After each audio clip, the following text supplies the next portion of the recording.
आजच्या आरोग्य जागृती या वेबिनार सिरीजच्या तिसऱ्या दिवसाच्या प्रथम व्याख्यानात आपले सर्वांचे मनपूर्वक स्वागत.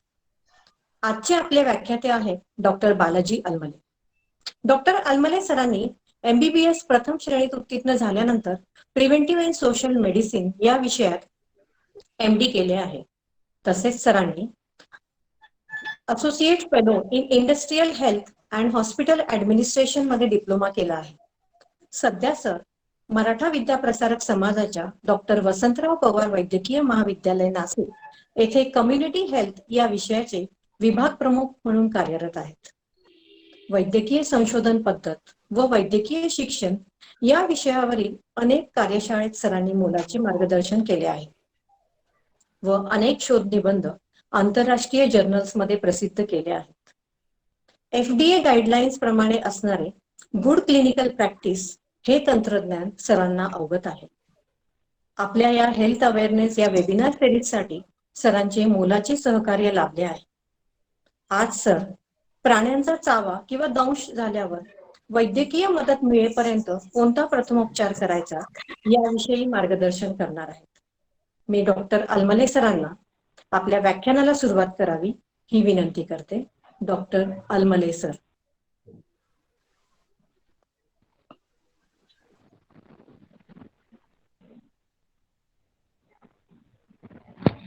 अलमले सरांचं सरांना आवाज जातो?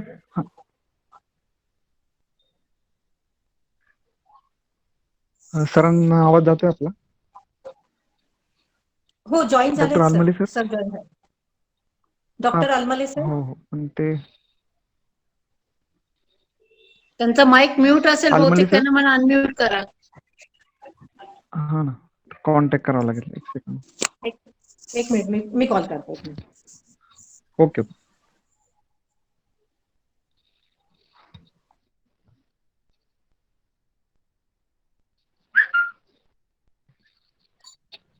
अनम्यूट केलेला आहे मी. माझा आवाज येतो सगळ्यांना?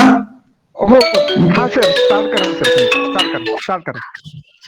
हो ठीक आहे. Okay sir. हो, स्टेट लेवल वेबिनार सिरीज याच्या अनुषंगाने मला व्याख्यान देण्यासाठी बोलवलं, याबद्दल मी मनापासून KSKW कॉलेजच्या principal doctor Sonkhaskar madam, doctor Girase madam आणि पवार सर यांचे मनापासून मी अभिनंदन करतो आणि मला संधी दिल्याबद्दल. आणि ही joint activity doctor Vasantrao Pawar medical college आणि KSKW कॉलेज यांचा हा संयुक्त विद्यमाने हा 6 दिवसाची कार्यशाळा ऑनलाईन CME वेगवेगळ्या हेल्थ अवेअरनेस थीम वरती घेतलेली आहे. तो अतिशय चांगली गोष्ट आहे, कारण ह्या कोविडच्या पॅन्डेमिक मध्ये आपल्याला बऱ्याचशा आरोग्याबद्दलच्या गोष्टी जाणून घेण्यासाठी सगळेजण उत्सुक आहेत. आणि हे जे पूर्ण टॉपिक्स एकामागे एक घेतलेले अतिशय सुंदर टॉपिक आहेत आणि जनसामान्य माणसाच्या मनामध्ये निर्माण होणारे आरोग्याशी निगडीत जे प्रॉब्लेम आहेत ते याच्यातनं ऍड्रेस केले गेलेले आहेत. तर आता आपण सुरुवातीला मला जो टॉपिक दिलेला आहे अॅनिमल बाईट्स. अॅनिमल बाईट्स मध्ये बऱ्याचशा शंका मनामध्ये येऊन जातात. अॅनिमल बाईट म्हणजे नक्की कुठले आणि त्याच्याने काय होऊ शकतं? तर आपण पाहूया. साधारणपणे माझं जे लेक्चरचं प्रेझेंटेशन आहे त्याच्यामध्ये अॅनिमल बाईट मध्ये मी कुत्र्यापासून होणारा जो चावा आहे किंवा तो दंश जो असतो त्याबद्दल बोलणार आहे. त्यानंतर सरपटणाऱ्या प्राण्यामध्ये आपल्याला सगळ्या मनामध्ये भीती असते, ती आहे सापाची. त्याबद्दल साप चावल्यानंतर आपण काय केलं पाहिजे त्याबद्दल बोलणार आहे. त्यानंतर जे बाकीचे जे स्टिंग्स आहेत, आपला जो स्पायडर आहे त्याचा जो स्टिंग होतो ते झाल्यानंतर काय केलं पाहिजे, किंवा विंचवाचा दंश झाल्यानंतर काय केलं पाहिजे, आणि सगळ्यात शेवटी मधमाशीचा जर डंख झाला असेल तर आपण काय केलं पाहिजे. सगळ्यात पाहूया कुत्र्यापासून होणाऱ्या किंवा जे श्वान आहेत त्याच्यापासून जो चावा होतो त्याच्यानंतर आपल्याला काय काय फर्स्ट एड ट्रीटमेंट दिली पाहिजे. कारण श्वानापासून जो होतो त्याला आपण इंग्लिशमध्ये रेबीज म्हणतो. रेबीज बद्दल आपण घाबरायचं कारण काय आहे? कारण रेबीज हा 100% फॅटल असं म्हणतो आपण. आजपर्यंत जगामध्ये 3च व्यक्ती रेबीज पासून सर्व्हाइव्ह होऊ शकलेल्या आहेत. जर आता कोविड पॅन्डेमिक मध्ये तुम्ही पाहताय की ज्याची मॉर्टॅलिटी फक्त 2 ते 3% आहे, त्याच्यामध्ये आपण इतकं घाबरतोय सध्या. तर ह्या रेबीज मध्ये म्हणजे वाचण्याची शक्यता झाल्यानंतर फार कमी आहे त्याच्यामध्ये. जवळपास 90 ते 95% लोक ह्याच्यामध्ये एक्सपायरच होतात.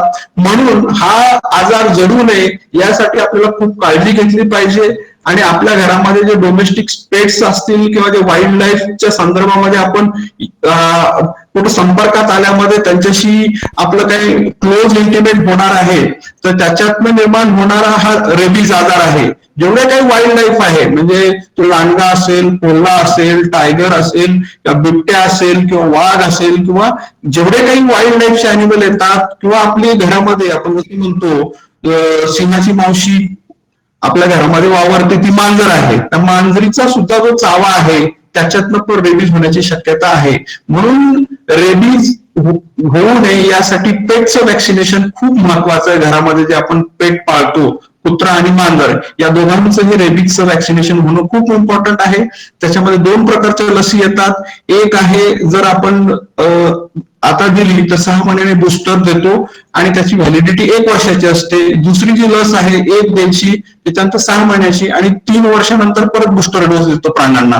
तर दरवर्षी ह्या ज्या डोमेस्टिक पेट्स आहे त्यांचं आपल्याला लसीकरण करून घेणं खूप महत्वाचं आहे. समजा आपल्या घरामध्ये लहान मुलं आहेत, लहान मुलांना प्राण्याचं खूप अट्रॅक्शन असतं आणि त्यातल्या त्यात कुत्र्यांचं तर किंवा त्यांच्या पप्पीचं पण खूप अट्रॅक्शन असतं. आता तुम्ही म्हणाल की लहान कुत्रा पण आपल्याला ट्रान्समिट करू शकतो का रेबीज? याचं उत्तर होय आहे. कारण आता आमच्या लिटरेचरमध्ये 3 महिन्याचा जो पप्पी असतो छोटा, त्यांनी पण रेबीज ट्रान्समिट केलेल्या केसेस आपल्याकडे आसाममध्ये आढळून आलेल्या आहेत. त्यामुळे लहान कुत्रा आहे कसा काय रेबीज वगैरे देऊ शकतो याच्याबद्दल शंका असू नये.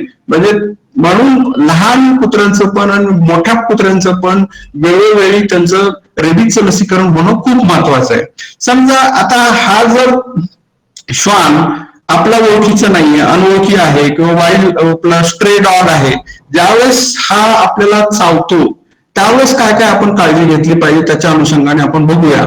आता एक तर आहे, एक तर तो आपल्याला चाटून जाणे कुत्रा, किंवा त्याचे स्क्रॅचेस ओरखडणे आपल्या स्किनवरती, आणि मेजर म्हणजे आपण म्हणतो की त्याचे लचके तोडले गेलेले आहेत, किंवा त्यांच्यामध्ये रक्त खूप वाहतंय, किंवा त्या ठिकाणी आपल्याला लॅसरेशन झालेले आहेत, म्हणजे चांगली असं कापली गेलेली स्किन आहे, असं आपण त्याच्या 2 प्रकारामध्ये टाकतो.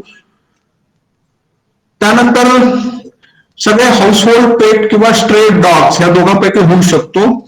आणि ज्यावेळेस आपण ही विशेष सायकल कशी मेंटेन होते, कुतूहलाचा प्रश्न आहे बाबा, की आपण घरामधल्या पेटला पण आपण रेबीजची वॅक्सिन देतोय, आणि स्ट्रे डॉग जे आहेत त्यांना पण आपण कसं काय हा वाईल्ड लाईफ मध्ये मेंटेन होतोय. एक तर जंगलातनं कोल्हे आहेत, कोल्हे ते कुत्र्यांना ट्रान्समिट करतात आणि कुत्र्यांकडनं तो आपल्या अर्बन ह्याच्यामध्ये तो मेंटेन होतो रेबीज व्हायरस हा पूर्णपणे.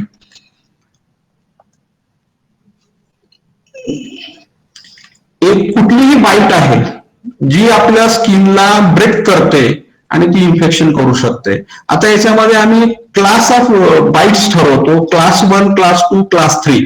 म्हणजे त्याच्या जोखमीनुसार ह्या ज्या बाईट्स आहेत त्यानुसार आम्ही अनुषंगाने ठरवतो. क्लास 1 बाईट्स म्हणजे पूर्णपणे इंटॅक्ट स्किन आहे, फक्त कुत्र्यांनी म्हणजे तो कुत्रा चाटून गेलेला आहे, आपल्या कुठल्याही स्किनवरती ब्रेक झालेला नाही, त्याला आपण क्लास 1 म्हणतो.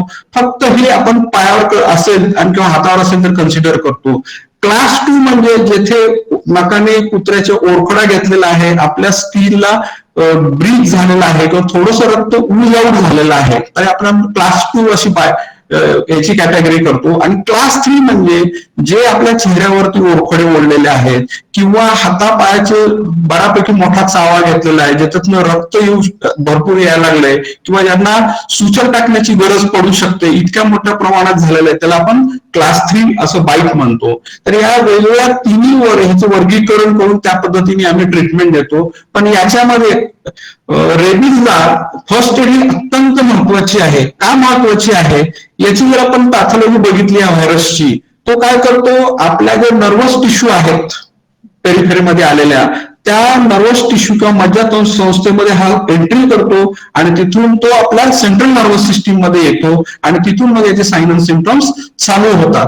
मग हा व्हायरस समजा आपली स्किनला थोडस ओरखडलं गेलेलं आहे, तर ह्या ओरखड्यातनं आपल्या मज्जातंतूमध्ये हा घुसण्याचा प्रयत्न करू शकतो व्हायरस. म्हणून आपली जी फर्स्ट एड ट्रीटमेंट आहे ती काय असू शकते? 15 मिनिट जो ओरखडा घेतलेला भाग आहे, तो पायाचा असेल, हाताचा असेल, तो नळाखाली स्वच्छ पाण्याच्या खाली धरायचे. 15 मिनिट आपल्याला तो धरून ठेवायचा आहे. कारण सोप आणि वॉटर हे जे कॉम्बिनेशन आहे त्या व्हायरसला तिथून काढण्याचा प्रयत्न करतो, किंवा ते व्हायरस त्या मज्जासंस्थेला अटॅच होऊ शकत नाहीये. म्हणून पहिली जी ट्रीटमेंट आहे कुठल्याही फर्स्ट एड मध्ये, जिथं चावा घेतलेला आहे तो भाग पाण्याने साबणाने 15 मिनिट वॉश केला पाहिजे आणि 15 मिनिटं त्या पाण्याच्या खाली धरला गेला पाहिजे. हे सगळ्यात महत्वाचं आहे, कारण हा व्हायरस आपल्या शरीरामध्ये एंट्री होऊ शकणार नाही, यासाठी आपण ही काळजी घ्यायची आहे. बऱ्याच वेळेस काय होतं की रक्त खूप यायला लागलं आणि आपण काय बऱ्याचशा डॉक्टरांना दाखवतो, तर कधी कधी सुचर टाकण्याची घाई होते. तर येथे आपल्याला रेबीज ज्या गोष्टीमध्ये म्हणजे चावा घेतलेल्या कुत्र्यांनी ती त्या ह्याच्यामध्ये कुठल्याही परिस्थितीमध्ये आपल्याला त्याला पूर्णपणे बँडेज करायचं नाही. ती जखम आपल्याला ओपन ठेवायची आहे. जर खूप रक्त वाहत असेल तर त्याला प्रेशर अप्लाय करून ती जखम रक्त थांबवण्याचा प्रयत्न करायचा आहे, पण तिला बँडेज घालून पूर्णपणे ती जखम पूर्णपणे पॅक करण्याचा प्रयत्न करायचा नाहीये. ही जखम आपल्याला उघडी ठेवावी लागते, जेणेकरून वॉशिंगनी हा व्हायरस पूर्णपणे आपल्यामधनं निघून जातो. आता झालं सोप आणि वॉटर. दुसरी गोष्ट आहे, आपल्या घरामध्ये डेटॉल, सॅव्हिलॉन वगैरे अवेलेबल असतं, पण त्याचा वापर इथं करायचा नाहीये. अजून मी परत रिपीट करतो, डेटॉल, सॅव्हिलॉन जे घरामध्ये आहे त्याचा वापर करायचा नाही. त्या ठिकाणी आयोडीन, पोव्हिडॅन आयोडीन बऱ्यापैकी तुम्ही लोकांनी बघितलं असेल, ते सोल्युशन जर वापरलं तर त्याचा जास्त उपयोग आहे डेटॉल किंवा सॅव्हिलॉनच्या कंपॅरिझन मध्ये. एक तर सोप अँड वॉटर पहिली गोष्ट. सोप अँड वॉटर झाल्यानंतर मग आयोडीनचा वापर करायचा आहे. त्यानंतर त्या व्यक्तीला लवकरात लवकर वैद्यकीय मदत मिळण्यासाठी आपण प्रयत्न केले गेले पाहिजेत. आता एक पिक्टोग्राफ मी दाखवलेलं आहे. याच्यामध्ये काय क्लीन लिहून thoroughly with soap and water जे मी आता सांगितलंय, आणि याच्यामध्ये अँटीबायोटिक लोकल जसं पोव्हिडॅन आयोडीनचं तुम्ही ट्यूब मेडिकलमध्ये मिळतं ते तुम्ही अप्लाय करू शकता. आणि फक्त क्लीन बँडेज किंवा गॉस्पीस ठेवायचं आहे, पूर्णपणे ती वूंड आपल्याला पॅक करायची नाही. कारण आपल्याला डॉक्टरांकडे जायचंय, डॉक्टरांना दाखवून डॉक्टर ठरवतील की कुठल्या पद्धतीचं हे बाईट आहे, क्लास 1, क्लास 2 किंवा क्लास 3. आता समजा ती जर बाईट क्लास 2 किंवा क्लास 3 ह्याच्यामध्ये जात असेल तर आपण 2 पद्धतीने त्याला वॅक्सिन देतोय. एक तर रेबीजचे वॅक्सिन असतात, एक इंट्रामस्क्युलर म्हणजे आपल्या स्नायूमध्ये देतो. दुसरी वॅक्सिन आहे ती आपला स्नायू आणि स्किनच्या मध्ये, ज्याला म्हणतो आपण इंट्राडर्मल, त्या रूपने देतो. किंवा समजा चेहऱ्यावरती किंवा खूप मोठ्या जखमा झालेल्या आहेत, अशा वेळेस आपण काय करतो, अँटी रेबीज इम्युनोग्लोब्युलिन्स म्हणजे आपण काय करतो, ज्याला म्हणतात पॅसिव्ह इम्युनिटी, हे इंजेक्शन्स आपण लोकल साईटला इन्फिल्ट्रेट करतो. म्हणजे छोट्याशा सिरीजमध्ये हे भरलं जातं आणि जिथे ही जखम झालेली आहे तिथे हे सगळे इंजेक्शन डॉक्टर्स मंडळी देत असतात. ह्याचा काय उपयोग आहे? याचा उपयोग काय होतो तर लोकल जो व्हायरस असेल जिथं तो घुसण्याचा प्रयत्न करतोय त्यापासून तो इनिबिट करण्याचा हा प्रयत्न करेल हे इंजेक्शन. म्हणून 2 पद्धतीची आपण वॅक्सिन देतोय. एक आहे जी आपला स्नायू किंवा आपल्या त्वचेच्या मधनं देतो, आणि दुसरी आहे लोकल लेवलला. जर ती वूंड चेहऱ्यावरती असेल किंवा खूप मोठी वूंड आहे जिथं आपल्याला सुचरिंग वगैरे करावे लागायची गरज पडते, अशा ठिकाणी आपण त्याला या अँटी इम्युनोग्लोब्युलिन सिरम म्हणतो, त्याने आपण इन्फिल्ट्रेट करतो. हे पद्धतीचं वॅक्सिनच आहे, पण त्याचा रोल एक लिमिटेड लेवल पर्यंत आहे, म्हणजे लोकल लेवलचाच ह्याचा वापर होतो, हे दिलं जातं.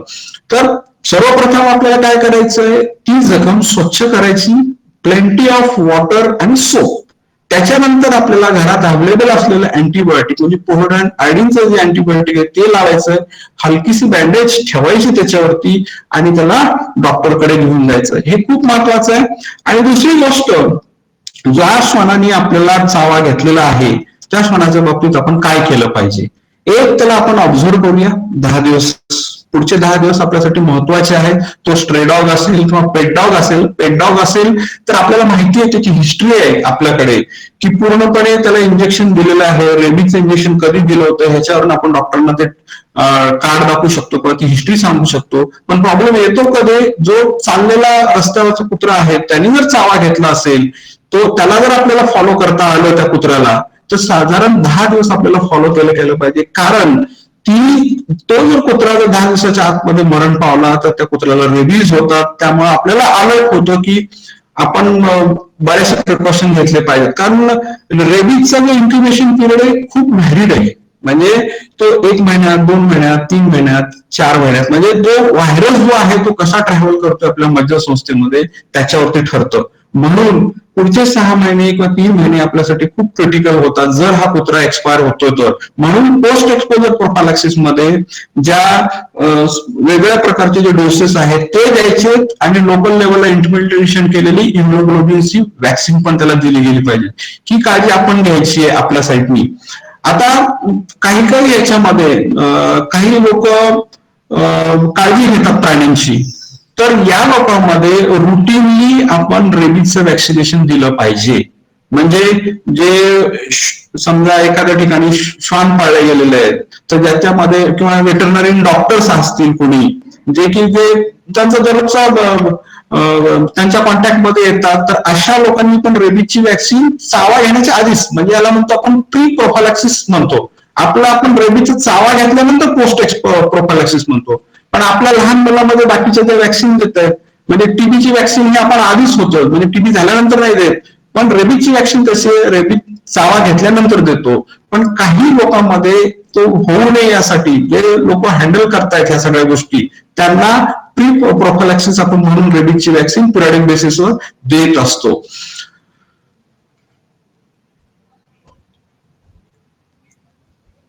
ह्या साधारणपणे वेगवेगळ्या प्रकारच्या तुमच्या समोर आहेत.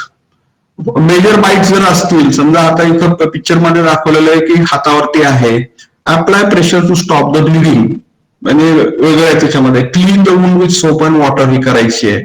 किंवा पंक्चर आहेत ना, त्याचा दात लागलेला आहे आपल्याला, नॅरो बट डीप, म्हणजे त्या खूप आतमध्ये पण आहेत. Okay, if the wound is bleeding slightly it is best not to stop the bleeding, म्हणजे याच्यामध्ये ब्लिडिंग थांबवण्याचा प्रयत्न करायचा नाही, कारण ब्लिडिंग रक्त थोडं बहुत येऊ द्या, हरकत नाही. आणि याला काय करायचं, जर आपल्याला समजा जर ती आतमध्ये खोल असं वाटतंय तर त्याला एकतर आपण करतो सिरिंज घरामध्ये किंवा मेडिकल मधनं आपण त्वरित आणून त्याच्याने आपण इरिगेट करू शकतो, म्हणजे नॉर्मल सोप अँड वॉटरनी पण. आणि पूर्णपणे ती आतमध्ये पेनिट्रेशन व्हायला पाहिजे, सो दॅट ते सोप आणि पाणी आतमध्ये जाईल आणि ते क्लीन करेल. ही पहिली आपल्याला फर्स्ट एड द्यायची की जिथं डॉक्टर अवेलेबल नाही. पण अर्बन एरियामध्ये बऱ्याचशा ठिकाणी डॉक्टर अवेलेबल होतात, आपण त्वरित डॉक्टरकडे जातो. पण ग्रामीण भागामध्ये शेतामध्ये कुत्रा चावलाय तर करायचंय काय, तर अशा वेळेस पाणी, म्हणजे साबण जरी अवेलेबल नसेल तरी पाण्याच्या नळाखाली तो पाय किंवा ती जखम धरली गेली पाहिजे. हे साधं सोपं गणित आहे, त्याचं 15 मिनिटं धरायची आणि त्याच्यानंतर मग त्याला पुढे पाठवायचंय. आणि सगळ्यात आधी काउन्सिलिंग करणं खूप महत्वाचं आहे. काउन्सिलिंग म्हणजे बाबा तुला काही होणार नाही, आपण तर प्रत्येक चावा हा काय रेबीज होऊ शकत नाही. आता जवळपास जगामध्ये कितीतरी म्हणजे मिलियन्स ऑफ डॉग बाईट होतात, पण मरणाऱ्यांची संख्या किती बघितली तरी आता जे स्टॅटिस्टिक आहे त्याच्यामध्ये साधारण आपल्या भारतामध्ये 20,000 लोक मृत्युमुखी पडतात. जगामध्ये साऊथ आफ्रिका खंडामध्ये पण बऱ्यापैकी लोक मृत्युमुखी पडतात, कारण साधारण 50,000 लोक साऊथ आफ्रिका खंडामध्ये जातात. वॉटर हे जे आहे, इंटरेस्टिंग फॅक्ट सांगतो रेबीज बद्दल, वॉटर हे त्याला बॅरियर ऍक्ट करतं. 2च जगामध्ये असेच ठिकाणे आहेत की जिथं हा रेबीज नाही. एक आहे ऑस्ट्रेलिया खंड आणि दुसरा आहे मालदीव्स. मालदीवचे 4 बाजूने पाणी आहे, त्या ठिकाणी पण हा रेबीज नाहीये. Unless and until rabies dog तिथनं शिपमधनं पोर्ट होत नाही तोपर्यंत. तर water act as a barrier हा त्याचा एक इंटरेस्टिंग फेनॉमेना. म्हणून पायाच्या खाली रेबीजला जो भाग चावला आहे तो धरणं खूप गरजेचं आहे. ही फर्स्ट एड आहे. ऍज सुन ऍज डॉक्टरांकडे घेऊन जा, त्याची ट्रीटमेंट फॉलोअप करा. आताच्या वॅक्सिन खूप चांगल्या आणि इफेक्टिव्ह आलेल्या आहेत. ज्यावेळेस आम्ही इंटर्नशिप करत होतो त्यावेळेस तुम्हाला माहिती आहे की बऱ्याचशा लोकांनी पोटावरती 14 वॅक्सिन घेतलेल्या आहेत. म्हणजे शेवटी असं आम्हाला जागा सुद्धा सापडायची नाही की आता वॅक्सिन कुठलं द्यायची. पण आताच्या वॅक्सिन ह्या खूप सेफ आहेत, त्याच्यापासून होणारे रिएक्शन खूप मिनिमल लेवलला आहे, नाहीच जवळपास. आणि ते योग्य पद्धतीने म्हणजे 0, ज्या दिवशी तुम्ही डॉक्टरकडे जाल तो 0 डोस होतो, त्याच्यानंतर 3, परत 7, नंतर 14, 28 आणि 30 दिवसात 90 दिवसाचा बुस्टर डोस दिला जातो. म्हणजे साधारण हे 5 ते 6 वेळेस तुम्हाला वॅक्सिन घ्यावी लागते, पण सगळे डोस वॅक्सिनचे घ्यायचेत. आता तुम्ही म्हणाल की वॅक्सिनचे प्रत्येक डोस का घेतला पाहिजे. आता विरासत मॅडमच मायक्रोबायोलॉजी केलेल्या म्हणजे ते शिकवतात तुम्हाला. जर आपण ह्युमन मायक्रोबायोलॉजीचा जर अभ्यास केला तर आपल्याला सबसिक्वेंट डोसेसची काय गरज पडते वॅक्सिनमध्ये. कारण पेशंटचं काय होतं, त्याला सिम्पटम्स आढळत नाही, मग तो पुढच्या वॅक्सिन घ्यायला थोडासा कंटाळा करतो. तो कंटाळा कोणीही करायचं नाहीये. पूर्ण वॅक्सिनचे शेड्यूल जो आहे तो घ्यायचा आपल्याला. कारण आपल्या अगेन्स्ट अँटीबॉडी जे आपल्या सिरम मध्ये तयार होतात ते फाईट करण्यासाठी, रेबीजसाठी खूप महत्वाचे आहेत. ह्या कधी तयार होतील, जर वारंवार आपल्याला जो स्टिम्युलस भेटत गेला वॅक्सिनच्या माध्यमातून. म्हणून 0, 3, 7, 14, 28 आणि 90 दिवसाचे हे सगळे डोसेस आपल्याला वेळोवेळी जाऊन आपल्याला फॉलो करायचे. आता याच्यामध्ये बऱ्याचशा लोकांच्या गैरसमजुती आहेत की भात खाल्ला पाहिजे का नाही, किंवा काही आपण फूड हॅबिट्स बंद करतो किंवा काही फूड हॅबिट्स आपण थांबवतो. म्हणजे कुत्रा चावा घेतल्यानंतर बऱ्याचशा गोष्टी आपण चांगल्या खाण्याच्या आपण बंद करतो. आमच्या मेडिकल लिटरेचरमध्ये डाएटला असं कुठलंही रेस्ट्रिक्शन नाहीये की भात नाही खाल्ला पाहिजे किंवा अजून काही खाल्लं नाही पाहिजे. सगळ्या गोष्टी तुमचं जे रेग्युलर डाएट आहे ते चालू ठेवायचंय, कुठलंही डाएट बंद करायचं नाही. ही जर आपण पुरेशी काळजी घेतली तर 100% आपण रेबीज, कुत्र्याने जो चावा घेतलाय त्याच्यापासून आपण वाचू शकतो. आता दुसरी गोष्ट तुम्हाला एक असं, आता डोमेस्टिक व्हायलन्स मध्ये बऱ्याच वेळेस महिलांमध्ये काहीतरी वादविवाद होतो, त्यावेळेस माणूस सुद्धा चावा घेतो एकमेकांचा. तर सहज प्रश्न पडू शकतो की बाबा माणसाच्या माणसाकडनं रेबीज होऊ शकतो का. थेरॉटिकली बघितलं तर हे पॉसिबल आहे. म्हणजे माणसाचा जो बाईट आहे तो रेबीज ट्रान्समिट करू शकतो, हे थेरॉटिकली आहे. पण प्रॅक्टिकली अजून अशी एकही केस आढळलेली नाही. म्हणून ह्युमन बाईट मध्ये सुद्धा आपल्याला टीटी वॅक्सिनेशन तर देतो, त्याच्यामध्ये हे एक्स्ट्रा प्रिकॉशन म्हणून जर ऑब्झर्व केलं तर म्हणजे थेरॉटिकली हे पॉसिबल आहे, प्रॅक्टिकली हे अजून पॉसिबल झालेलं नाहीये. म्हणून थेरॉटिकली ट्रान्समिट करू शकतो, प्रॅक्टिकली अजून झालेलं नाहीये. पण ह्युमन बाईट सुद्धा हा रेबीजसाठी एक डोक्यामध्ये ठेवावं लागेल की होऊ शकतो, म्हणजे ऑब्झर्व केला तर ओव्हर पिरियड ऑफ टाइम. म्हणून अशा वेगवेगळ्या प्रकारच्या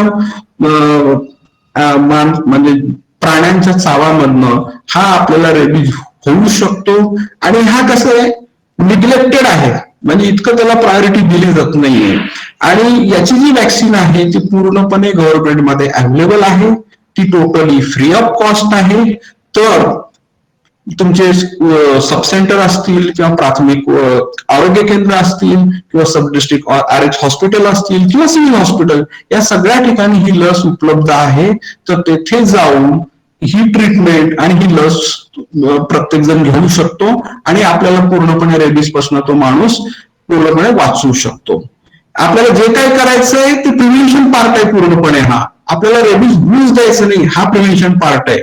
म्हणजे prevention is better than cure. झाल्यानंतर आपल्या हातात काहीच नाहीये. तुम्ही मे बी युट्यूब वरती वगैरे किंवा व्हॉट्सअपवरती काही क्लिप बघितले असते की याच्यामध्ये जो सिम्पटम्स आहेत हायड्रोफोबिया किंवा पाण्याची माणसाला भीती वाटणे किंवा आवाजाची भीती वाटणे, अशा असंख्य सिम्पटम्स येतात. शेवटी हा मनुष्य रेस्पिरेटरी स्पाझम आणि रेस्पिरेटरी फेल्युअर मध्ये जाऊन त्याची डेथ होते. म्हणजे बऱ्याच आपल्याला इव्हन बोलण्याने सुद्धा हा माणूस इतका इरिटेट होऊ शकतो. तर अशा वेगवेगळ्या पद्धतीने याची डेथ होऊ शकतो. म्हणून प्रिव्हेन्शनच आपल्या हातामध्ये ह्या रेबीजच्या बाबतीत जर बोलायचं असेल तर टोटली हे वॅक्सिननी आणि फर्स्ट एड ट्रीटमेंट दिल्याने आपण पूर्णपणे बरं करू शकतो त्याला. तर हा रेबीजच्या बाबतीत आपण काय काय फर्स्ट एड करायचे, काय आपल्याला ट्रीटमेंट कुठली घ्यायची आहे, डॉक्टरकडे जाऊन काय करायचंय. दुसरी गोष्ट, लोकल डॉक्टरला दाखवल्यानंतर सुचर टाकण्याची अजिबात घाई करायची नाही, हे सगळ्यांनी लक्षात ठेवायचंय. सुचर म्हणजे जखम मोठी आहे म्हणून त्याला आपण शिवण्याचा प्रयत्न करतो ती जखम म्हणजे क्लोज करण्यासाठी.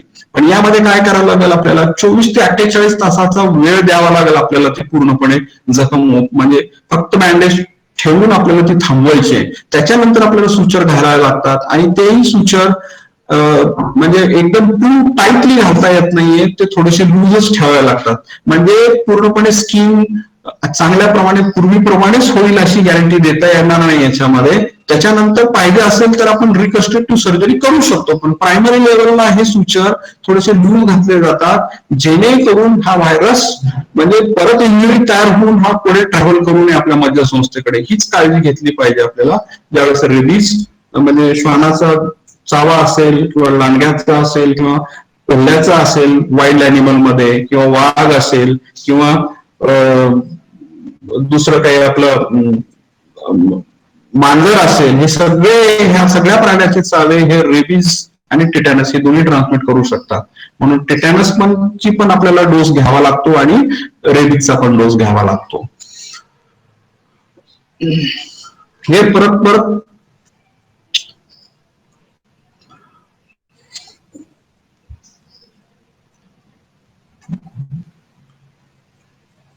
आता टिटॅनसची ही वॅक्सिन आहे की ज्याला आपण धनुर्वात म्हणतो. धनुर्वातीच्या बाबतीत काय काय दिलं पाहिजे, किती जर समजा तुम्ही धनुर्वातीचं जर इंजेक्शन मागच्या 5 वर्षामध्ये घेतलं नसेल तर ते 2 वेळेस इंजेक्शन आम्हाला द्यावं लागतं. एक तर सुरुवातीला ज्यावेळेस 6वा घेतलाय त्याच्यानंतर 6 महिन्यामध्ये घेतलं पाहिजे. तर याची व्हॅलिडिटी पुढच्या 5 वर्षासाठी. आता तुम्ही लहान मुलांचा जर पण शेड्यूल बघितलं असेल टीटीचा, तो 4.5 वर्षाला एक वेळेस टीटी देतो डीटी मध्ये, त्याच्यानंतर 10 वर्षाला एक टीटी देतो आणि 16व्या वर्षाला एक देतो. म्हणजे 16व्या वर्षाचा पुढे 21 वर्षापर्यंत प्रोटेक्टेड आहे. 21च्या नंतर दर 5 वर्षाला एक टीटीचा जर डोस घेतला तर काही इश्यू नाहीये. जर तुम्ही घेतलाच नसेल तर एक डोस घ्यायचा, नंतर 6 महिन्याने रिपीट करायचा टीटीचा डोस, म्हणजे तो पुढचे 5 वर्ष आपल्याला तो टिटॅनस टॉक्साइड आपल्याला प्रोटेक्शन देऊ शकतो. टिटॅनस पण तितकाच घातक आहे. याला आता वेगवेगळे जे अॅनिमलचे बाईट्स आहेत त्याच्यापासून दुसरं आहे की आपल्याला खेळे किंवा असं काही इंजुरी झाली असेल किंवा काही पत्र्याची गोष्ट लागलेली असेल, कारण सॉइल मध्ये हे टीटीचे स्पोर्स असंख्य प्रमाणामध्ये पसरलेले असतात. दुसरं आहे गाई म्हशीच्या शेणामध्ये पण हे स्पोर्स तुम्हाला असंख्य प्रमाणामध्ये आढळतात, ग्रामीण भागामध्ये किंवा शहरी भागामध्ये पण. म्हणून जी गोष्ट रष्ट झालेली आहे ती जर आपल्या शरीरामध्ये घुसली असेल किंवा त्याच्याने कट झाला असेल तर त्वरित टीटीचं वॅक्सिन घेतलं गेलं पाहिजे. टीटी मध्ये पण याचा पण व्हेरिएशन इन्क्युबेशन पिरियड आहे, त्याच्यानंतर तो आजार आपल्याला दिसून येतो. मग याच्यासाठी तो होऊ नये यासाठी प्रिव्हेन्शन काय, टिटॅनस टॉक्साइडचा डोस घेणं. Tetanus toxoid as soon as आपल्याला इंजुरी झाली असेल तर लगेच आम्ही इमिडिएटली देतो 48 तासाच्या आतमध्ये, त्यानंतर मग 6 महिन्याला रिपीट करतो. पण हा जरूर घेतला पाहिजे. लहान मुलांना त्याच्या टीटीचं जे डोसेसचं शेड्यूल आहे ते पूर्णपणे दिलं गेलं पाहिजे. 4.5 वर्ष, 10 वर्ष, 16 वर्ष हे आपण गव्हर्नमेंटचा प्रोग्राम आहे याच्या थ्रू फॉलो करतो. पण अडल्ट मध्ये जर असं काही आढळलं तर 2 डोस टीटीचे घेतले तर पुढचे 5 वर्ष आपल्याला परत घ्यायची काही गरज पडत नाही. आता वळूया पुढच्या यासाठी स्नेक बाईट्स कडे जाऊया. पुढचा जो आपला आहे तर स्नेक बाईट मध्ये खूप आपल्याला भीती वाटते की बाबा स्नेक्स बाईट झाल्यानंतर आपण काय केलं पाहिजे. तर बरेचसे स्नेक्स बाईट म्हणजे 70% स्नेक्स बाईट्स ही नॉन पॉइझनस स्नेक्सनी होतात. आणि हे नॉन पॉइझनस स्नेक्स जे आहेत ते फक्त आपल्यामध्ये भीतीचं वातावरण निर्माण होतं आणि त्याच्यामुळे गर्भगळीत होऊन मनुष्य दगावला जातो. त्यामुळं ज्या माणसाला साप आणि चावलेला आहे त्याला सगळ्यात आधी रिअश्युरन्स दिलं पाहिजे की प्रत्येक चावा हा पॉइझनस स्नेक्सचा नसतो. म्हणून जवळपास आपल्या जगामध्ये 3500 पेक्षा स्नेक्सच्या जाती आहेत आणि त्याच्यामध्ये अराउंड 250 आर पॉइझनस आणि त्यापैकी 216 स्पेसीज आपल्या भारतामध्ये आहेत, त्यांच्यापैकी 52 ह्या पॉइझनस आहेत. आणि जास्त करून आपल्या महाराष्ट्रामध्ये बऱ्याचशा पॉइझनस स्पेसीज आहेत. वेस्टर्न घाट आपण ज्याला सह्याद्रीचा बेल्ट म्हणतो त्याच्यामध्ये आपल्याला बरेचसे पॉइझनस स्पेसीज भेटतात. मी ज्यावेळेस कर्जतला 3-1 महिने माझी रेसिडेन्सी शिप होती KEM मध्ये, मी ज्यावेळेस MD करत होतो तर मॅक्झिमम टाइम आम्ही जे पेशंट ट्रीट केले ते कर्जतच्या ग्रामीण रुग्णालय येथे केलेले आहेत. पेशंट आपल्याला तो अक्षरशः ते साप बरोबर घेऊन यायचे की हा चावा घेतलाय, मग आम्ही तो आयडेंटिफाय करून त्या पद्धतीने त्याचं ट्रीटमेंट चालू करायचं. तर आता स्नेक बाईट झालाय, तर आपण फर्स्ट एड काय देऊ शकतो, आपण काय काळजी घेऊ शकतो, या संदर्भाने आपण बघूया. पहिला चावा घेतल्यानंतर त्या माणसाची मानसिक स्थिती आपल्याला आधी जपणं गरजेचं आहे. त्याला हे अश्युरन्स दिलं पाहिजे की प्रत्येक साप हा पॉइझनस असेल असं सांगता येत नाही.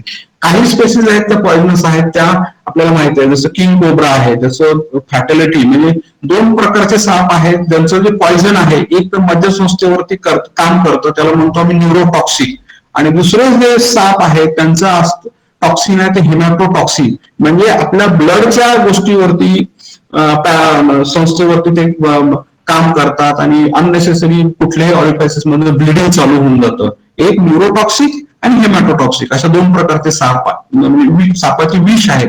त्यातल्या त्यात फुरस, मराठीमध्ये आपण ज्याला म्हणतो फुरस, नंतर नाग, नंतर मण्यार, आणि हे जे प्रमुख जाती आहेत महाराष्ट्रामध्ये आढळण्यात, ह्या हायली पॉइझनस आहेत. मग आता समजा याला आयडेंटिफाय वगैरे करण्यासाठी तुम्हाला युट्यूब वरती बरेचसे व्हिडिओज आहेत किंवा त्याचे डिफरन्शिएटिंग पॉईंट पण आहेत, ते तुम्ही वाचू शकता किंवा पाहू शकता. पण साप चावल्यानंतर आपण काय फर्स्ट एड दिले पाहिजेत ते आता आपण पाहूया. आणि कुठल्या वेळेस कुठल्या लोकांना साप चावण्याची शक्यता आहे? मोस्ट ऑफ द टाइम साप हे समर सीझन मध्ये आपल्याला बऱ्याचशा, म्हणजे आम्हाला केसेस आढळतात तर समर सीझन मध्ये, कारण तो पण कोल्ड ब्लडेड अॅनिमल आहे, तो पण थंड ह्याच्यामध्ये रात्रीच्या वेळेस बाहेर पडण्याचा प्रयत्न करतो. आणि उन्हाळ्यामध्ये आपण आउटडोर स्लीपिंग हॅबिट्स आहेत, यामध्ये आपल्याला झोपण्याची सवय असते. बरेचसे लोक शेतावर काम करतात, ते पण शेतावरती जमिनीवरती झोपतात. आता तुम्हाला याच्यामध्ये काही इंटरेस्टिंग रिसर्च सांगतो. तुम्ही सगळ्यांनी डॉक्टर हिम्मतराव बाविस्कर म्हणून ह्या माणसाचं नाव ऐकलं असेल महाराष्ट्रामध्ये. त्यांनी 2 गोष्टीवरती बराचसा मोठा रिसर्च केलेला आहे. एक आहे तो विंचू जवसावरती, अल्फाप्रोजेसिन नावाची एक ड्रग आहे जी अँटी हायपरटेन्सिव्ह म्हणून काम करते, ती आपण विंचू जवस झाल्यानंतर वापरतो. आणि दुसरं आहे स्नेक बाईटच्या बाबतीत त्यांनी खूप प्रचंड मोठं काम केलेलं आहे. त्यांचे बरेचसे इन्व्हेन्शन पण आहेत. त्यांनी महाडमध्ये ज्यावेळेस ते मेडिकल ऑफिसर म्हणून जॉईन झाले रायगड जिल्ह्यामध्ये महाडला, त्यांनी एक इंटरेस्टिंग फिनॉमिना आढळला त्यांना की बाबा स्नेक बाईट एक पर्टिक्युलर कम्युनिटीमध्येच होतो. का कम्युनिटीमध्ये, एका पर्टिक्युलर कम्युनिटीमध्येच होतोय? हिंदूमध्ये जास्त कॉमन आहे as compared to Muslim population. मग त्यांना प्रश्न पडला की बाबा हा मुस्लिम मध्ये का नाहीये, हिंदूमध्येच का कॉमन आहे? मग त्यांनी घरोघरी व्हिजिट द्यायला चालू केली, बऱ्याचशा घरांचं अवलोकन केलं, मुस्लिम कम्युनिटी मधल्या असंख्य लोकांच्या घरी फिरले, हिंदू कम्युनिटीच्या असंख्य घरामध्ये फिरले. पण त्यांना एक डिफरन्स जाणवला, तो म्हणजे प्रकर्षाने की मुस्लिम कम्युनिटी मधला माणूस श्रीमंत असो गरीब असो कुठल्याही लेवलचा असेल, तो जमिनीवर कधीही झोपत नाही. तो ऍटलिस्ट पलंग किंवा चारपाई, याला म्हणतो आपण बाज म्हणतो, काय वेगवेगळे शब्द असतील त्याच्यावर झोपतो, तो जमिनीवर झोपत नाही. सिंपल प्रिव्हेन्शन मेथड आपल्याला इथं आढळते की सापापासून वाचायचं असेल, जर तुम्ही शेतामध्ये झोपत असाल तर जमिनीवरती झोपू नका. पलंग किंवा वरती असं आधांतरी जे आहे त्याचा वापर केला गेला पाहिजे, कारण तो स्लॅब वरती क्लाइंब करून चावण्याचे चान्सेस खूप कमी आहेत. एक त्यांनी ऑब्झर्व केलं की बाबा ह्या 2 कम्युनिटीमध्ये हा डिफरन्स आहे. मग प्रिव्हेंटिव्ह मेथड काय आहे? जर तुम्हाला आउटडोर मध्ये झोपण्याची जर गरज पडलीच तर त्यावेळेस आपण वरती झोपलं पाहिजे, डायरेक्ट जमिनीवरती झोपलं नाही गेलं पाहिजे. कारण जसं समर सीझन मध्ये आपण आउटडोर ऍक्टिव्हिटी करतो तसे स्नेक्स पण आउटडोर म्हणजे बाहेर आलेले असतात आणि त्या पद्धतीने तिथं स्नेक बाईट होतो. आणि ते ऍक्टिव्ह असतात त्या पिरियडमध्ये आणि आपण आउटडोर असतो.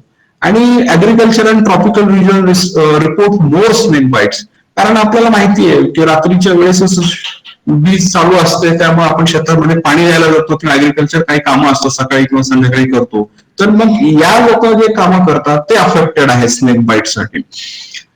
तर पुढे जाऊया, आपल्याला काय करायचं स्नेक बाईट झाल्यानंतर ते पाहूया. हे 2 मी पिक्चर दाखवतो, एक व्हायपर म्हणजेच फोरस ज्याला म्हणतात आणि दुसरा आहे तो कोब्रा. कोब्रा हा सगळ्यात विषारी आपण समजतो, आहे पण तो विषारी तितका. त्याच्यानंतर आपण काय काय केलं पाहिजे स्नेक बाईटच्या नंतर?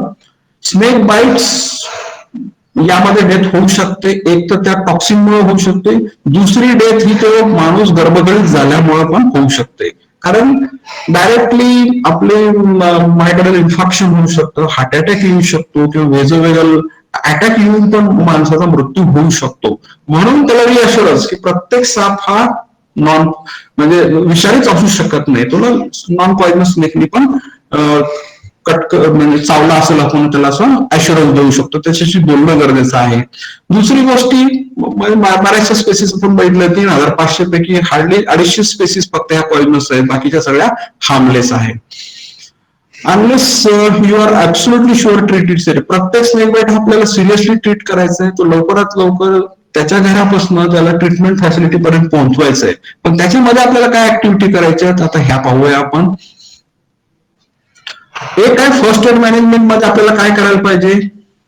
आपल्याला जो सापाने जो चावा घेतलेला आहे त्याचा जर तुम्ही फोटो काढू शकलात तर ते काढून घ्या, पण सापाला मारण्याच्या नादी लागू नका. आता हे की तुम्हाला एक गोष्ट सांगतो. कोठूरला निफाड जवळ 2 स्नेक बाईट झाल्या मागच्या 1 वर्षाच्या साधारण पिरियड मध्ये. तर एकामध्ये इन्सिडन्स काय झाला की घरातली व्यक्ती ते साप मारण्याच्या पाठीमागे लागले, वेळ गेला आणि नंतर डॉक्टरना रिपोर्ट केले, तो पेशंट डेथ झालेली आहे. दुसरा पेशंट त्याला लक्षात आलं की आपल्याला साप चावलेला आहे, त्यांनी कुणालाही न सांगता गपचूप स्वतःची मोटरसायकल चालू करून तो निफाडच्या RS पर्यंत जाऊन स्वतः जाऊन पोहोचला. त्याला चक्कर येत होती, त्याला कळत नव्हतं, पण तो जास्त कोणाला बोलण्याच्या मनस्थितीत नव्हता. तो ट्रीटमेंट फॅसिलिटीला गेला आणि त्याचा पूर्णपणे तो 100% वाचला, कारण त्याला वेळेत बाकीच्या सगळ्या गोष्टी मिळालेल्या आहेत, ट्रीटमेंट फॅसिलिटी चालू झालेली आहे. आता आपल्याला काय करायचंय, ज्याला साप चावलेला आहे त्या व्यक्तीला व्यवस्थित खाली झोपवायचंय. त्याचे जे जर कपडे काही टाईट असतील ते लुझन अप करायचे, किंवा काय त्यांनी ऑर्नामेंट घातले असेल, ज्वेलरी असेल तर ती काढून घ्यायची आहे, ती सैल करायची आहे. जेणेकरून काय होतं, साप जिथं चावलाय तिथं स्वेलिंग तयार होते, तिथे एडिमा तयार होतो, तो पाय किंवा तो जो भाग आहे तो मोठा व्हायला चालू होतो, त्यामुळे पेशंटला अनकम्फर्टेबल होतं. म्हणून काही ज्वेलरी असतील किंवा काही कपडे असतील ते लुझन अप करायचे, सो दॅट त्याला काही त्रास होणार नाही. आता quickly light restricting band above and below the bite a few inches away from the bite mark. हा आपल्याला इतका पण टाईट नाही करायचा आहे की त्याचा ब्लड प्रवाह पूर्णपणे थांबवला जाईल. आता तुम्ही पिक्चर मध्ये बघितलं असाल की बऱ्याच वेळेस जुन्या हिंदी पिक्चर मध्ये हिरो हिरोईन मध्ये बघितलं असेल की ते हिरोईनला साप चावतो, मग तो हिरो दाताने रक्त वगैरे काही चावा घेतो आणि तो परत ते काही विष वगैरे काढतो. तसं काही प्रॅक्टिकली कुणीही करायचं नाही, ते पूर्णपणे मिसगायडेड आहे, ते काहीच कामाचं नाहीये. त्याच्यामुळं इव्हन जिथं साप चावलाय तिथं सुरीने काही कापाकापी किंवा रक्त त्याचा प्रवाह करण्याचा प्रयत्नही करायचा नाही. आपल्याला काय करायचंय, फक्त प्रेस बँडेज द्यायचंय आणि कन्स्ट्रिक्ट करून ठेवायचं. खूप पण टाईट करायचं नाही जेणेकरून पूर्णपणे रक्तप्रवाह थांबला जाईल. आता काय होतं, आता सक्शन करून ते विष काढू शकतो जर आपल्याकडे मेडिकलमध्ये जर सक्शन किट जर अवेलेबल असतील तर. ओके. आणि दुसरं आहे within second of bite the time is critical as venom present will become destructive very quickly without cutting. Directly on the main and deepest bite mark, use commercially available kits, suction kit हे. आणि जो भाग आपण समजा पायाला चावलेला आहे तर त्याला हेड हाय पोझिशन द्यायची नाहीये, तो तिथेच म्हणजे आपल्या डोक्यांच्याच लेवलला तो पूर्णपणे पाय ठेवायचा आहे, पेशंटला रिलॅक्स करायचं आहे आणि वरती आणि खाली त्याच्या कपड्याने किंवा यांनी बँडेज द्यायचं आहे. काय करायचं त्याच्यानंतर, rapidly apply the antiseptic cleanser to the entire area. जे काही आपल्याजवळ अँटीसेप्टिक असेल त्यांनी पूर्णपणे त्या एरियावरती लावून घ्यायचंय. इथं आपण कोल्ड कॉम्प्रेसेस देऊ शकतो पण विदाउट आईस. कोल्ड कॉम्प्रेस म्हणजे इनडायरेक्टली तुम्ही कोल्ड कॉम्प्रेसेस देऊ शकताय. Alternate location of compress to avoid the injury from the severe cold.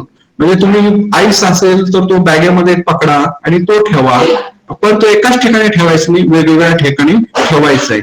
आता पेशंटला काय होतं की साप चावल्यामुळे त्याला शॉक बसतो, त्याची पल्स तुम्हाला लागत नाही किंवा त्याला उलटी होते किंवा टॉयलेटला होतंय. म्हणून पेशंटला कम्फर्टेबल करण्याचा, कपडे सैल करून करण्याचा प्रयत्न करायचा आहे, त्याच्याशी बोला आणि तो पेशंट लवकरात लवकर हेल्थ फॅसिलिटीकडे शिफ्ट करण्याचा आपण प्रयत्न करायचा आहे.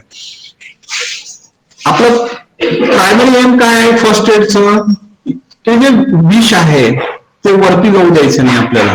ओके. आणि त्याला परत दुसरी इंजुरी नाही व्हायला पाहिजे जेणेकरून. आणि त्याला आपल्याला काय करायचंय, मेडिकल ट्रीटमेंटसाठी त्याला तयार करायचंय. आणि लवकरात लवकर आपण चांगल्या ठिकाणी त्याला पोहोचवण्याचा प्रयत्न करायचा. हे आपल्याला साधारणपणे हे आपल्या फर्स्ट एडची आपले एम असले पाहिजे. साप चावल्यानंतर काय केला पाहिजे. फोटो काढणे सापाचा पॉसिबल असेल तर, पण त्याच्या मरणाच्या पाठीमागे लागायचं नाही. पेशंटला तसे पाय खूप वरती करू द्यायचे नाही. आपल्या बॉडी लेवललाच पाय ठेवायचे, कपडे सैल करायचे. तिथं तुम्हाला wash with thorough with water, soap, त्याच्यानंतर अँटीसेप्टिक क्रीम लावायचंय. प्रेशर बँडेज आपल्याला अप्लाय करायचे वरती खाली, जेणेकरून ते वेनम ब्लडच्या थ्रू वरती जाऊ नये यासाठी आपल्याला काळजी घ्यायची आहे. अगर कुठल्याही त्याला आपल्याला ब्लिडिंग करायची नाही किंवा सुरीने दुसऱ्या गोष्टी करून त्याची ब्लिडिंग वाढवायची नाही. ह्या आपल्याला न करण्याच्या गोष्टी आहेत त्या अजिबात करायच्या नाहीत. पुढचं आहे स्पायडर बाईट्स. स्पायडर बाईट याने काय होतं, जास्तीत जास्त याच्याने आपल्याला ते हार्मलेसच असतात, पण आपल्याला माइल्ड इरिटेशन होऊ शकतं. आपण घरामध्ये वगैरे बघतो किंवा ऑफिसेसमध्ये बघतो, हे बऱ्याच वेगवेगळ्या प्रकारचे स्पायडर बाईट्स असू शकतात. पण एखाद्या व्यक्तीला जर त्याची इम्युनिटी ऑन डाऊन साईड असेल किंवा काही लोकांना ह्याच्यामध्ये अनाफिलॅक्टिक रिॲक्शन सुद्धा येऊ शकते. सगळ्यांच्या गोळ्या म्हणजे नावाची परिचित गोळी आहे टॅबलेट ॲव्हिल, तुम्हाला सगळ्यांना माहिती आहे. जेणेकरून स्पायडर बाईट असेल, स्कॉर्पियन बाईट असेल किंवा कुठला स्टिंग असेल तर त्या माणसाला ही ॲव्हिलची गोळी द्यायची आहे. 1 किंवा 2 गोळी त्याला तुरंत द्यायची आहे. त्यामुळे काय होईल, अलर्जिक रिॲक्शन ती थोडीशी थांबवते आणि पेशंटला त्याच्यापासून येणारी अनाफिलॅक्टिक जी रिॲक्शन आहे प्रायमरी लेवलला ती आपण थांबवू शकतो. सहजपणे उपलब्ध आहे, कुठं पण उपलब्ध मिळते ही गोळी, तर याचा वापर आपल्याला करता येऊ शकतो. आता काय symptoms of black widow and brown recluse spider, याच्यामध्ये हे जसं दाखवलेलं आहे या चित्रामध्ये त्या पद्धतीने सगळे सिम्पटम्स येऊ शकतात. डीप और पर्पल और ब्ल्यू एरिया, रॅश तयार होऊ शकतो. याच्यानंतर दुसरे सिम्पटम्स काय आहेत, त्याला पोटामध्ये दुखू शकतो, उलटी होऊ शकते, म्हणजे उलटीसारखं फिलिंग येऊ शकतं किंवा वेगवेगळे आपले जे जॉईंट्स आहेत ते स्टिफ होऊ शकतात किंवा मसल स्नायू घट्ट होऊ शकतात आणि असं, आणि त्याला डोक्याला डोकेदुखी होऊ शकते, ताप होऊ शकतात. हे सगळे असे वेगवेगळ्या प्रकारचे सिम्पटम्स आहेत. हे लक्षात ठेवायचे, म्हणजे पेशंट डिटोरिएट होतं, ह्याला क्विकली आपल्याला डॉक्टरकडे घेऊन जावं लागेल. आता जर मायनर बाईट असेल तर काय काय करायचंय आपल्याला, रिम्यूव्ह एनी स्टिंगर लेफ्ट. आता ह्याच्यामध्ये काय होतं की त्याचा जो दंश केलेला जो आतमध्ये आहे ते आपल्या शरीरामध्ये अडकून राहिलेलं असतंय. तर याच्यामध्ये काय करायचंय, drag the edge of the credit card, म्हणजे जी क्रेडिट कार्ड आहे आपल्या घरामध्ये किंवा एखाद्या पुठ्ठ्या टाईप जी गोष्ट आहे ती बाईट लुजन करण्यासाठी, ते स्टिंग काढण्यासाठी आपल्याला वापरू शकतो. किंवा जे छोटेसे फोर्सेप्स आहेत घरामध्ये किंवा ऍक्सिडेंटली असू शकतात किंवा अजून एखादा चिमटा असू शकतो, त्याचा वापर करून हे स्टिंग आपल्याला काढू शकतायत. याच्यानंतर काय करायचं, आपल्याला जिथं जो चावा घेतलेला भाग आहे त्याच्यावरती सोप आणि वॉटरनी वापरून पूर्णपणे वॉश करायचंय. त्याच्यावरती तुम्ही आईस पॅक ठेवू शकता, 10 मिनिटांनी परत रिपीट करू शकता. ओके. अँड अँटीहिस्टॅमिनिक जसं म्हणलं, आता ॲव्हिल ही टॅबलेट आहे अँटीहिस्टॅमिनिक, ती गोळी त्याला देऊ शकता आणि आपल्याला मॉनिटर करता येईल. त्याच्यानंतर आपण काही पुढचे सिम्पटम्स मी आधीच सांगितले आहेत, त्या पद्धतीने जर आढळत असतील तर आपण डॉक्टरांना देऊन त्याची पुढची ट्रीटमेंट आपल्याला करता येऊ शकते. पण या जे स्टिंग आहेत, जसं हनीबीचा पण स्टिंग आहे तो पण व्यवस्थित काढावा लागतो, कारण हनीबीच्या स्टिंग मध्ये पॉइझन असतं. चावा घेतल्यानंतर तिथं पॉइझन नाहीये, त्याचा जो सॅक राहतो आपल्या शरीरामध्ये त्या सॅक मध्ये पॉइझन आहे. त्यासाठी ते स्टिंग व्यवस्थित काढला गेला पाहिजे, याच्याकडे आपण काळजीपूर्वक लक्ष द्यायचं आहे. जर मेजर बाईट्स असतील स्पायडरचे, पॉइझनस बाईट्स किंवा अलर्जिक रिॲक्शन्स, तर त्याच्यामध्ये काय करायचंय, if patient shows any of the symptoms of black widow or brown, get to the hospital fast. If possible collect the spider that caused the bite for identification. किंवा स्पायडरचे वेगवेगळे प्रकार आहेत, त्यानुसार तो पॉइझनस नॉन पॉइझनस ठरवता येतो. तर साधारण तो जर डेथ झालेली असेल तर आपण त्याचा फोटो घेऊ शकतो, त्या दाखवू शकतो डॉक्टरांना. Bites that causes the allergic reaction जर असतील, if patient shows signs of an allergic reaction, medical emergency किंवा सायन्स, म्हणजे आता ओळखायचं कसं, अनाफिलॅक्टिक रिॲक्शन पेशंटला येथे हे ओळखायचे कसं, श्वासोश्वासाला जर पेशंटला त्रास होत असेल किंवा चेहऱ्यावरती नॉर्मल चेहरा दिसत नाही आपल्याला, तो वाढतोय किंवा त्याला घशामध्ये बोलायला किंवा पाणी पिण्यासाठी त्रास होत असेल तर म्हणजे हे सगळे डेंजर सायन्स आहेत, अनाफिलॅक्टिक रिएक्शनचे सायन्स आहेत. त्वरित पेशंट आपल्याला हॉस्पिटलमध्ये हलवला पाहिजे. याला घरी ट्रीटमेंट देत बसायची किंवा फर्स्ट एड देत बसायचं गरज नाही. आपल्याला लवकरात लवकर किंवा डॉक्टरांची मदत घेणं खूप गरजेचं आहे याच्यामध्ये.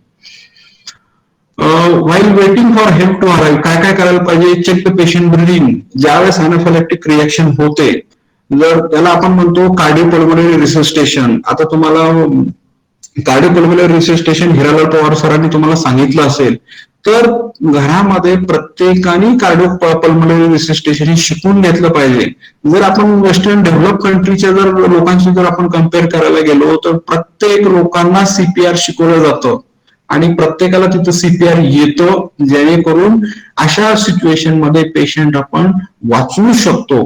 म्हणून आपण युट्यूबवरनं पाहून किंवा एखादा मेडिकल डॉक्टर्स तुम्ही शिकवत असतील तर त्यांच्याकडनं जरूर तुम्ही कार्डिओपल्मोनरी रिससिटेशन शिकून घ्या, कारण ह्याचा मल्टिपल लेवलला उपयोग आहे. हार्ट अटॅक मध्ये तर होतोच होतो, पण अशा इमर्जन्सी सिच्युएशन मध्ये पेशंटला जर कसल्या पद्धतीने चावा घेतलेला आहे, पेशंटला शॉर्टनेस ऑफ ब्रेथ होत असेल, त्याला बोलायला येत नसेल किंवा त्याची पल्स लागत नसेल, तर हा आपल्याला सीपीआर खूप कामाचा आहे. अशा वेळेस आपण हार्टला डायरेक्ट पंप करण्याचा प्रयत्न करतोय आणि ब्रिदिंग देतोय पेशंटला.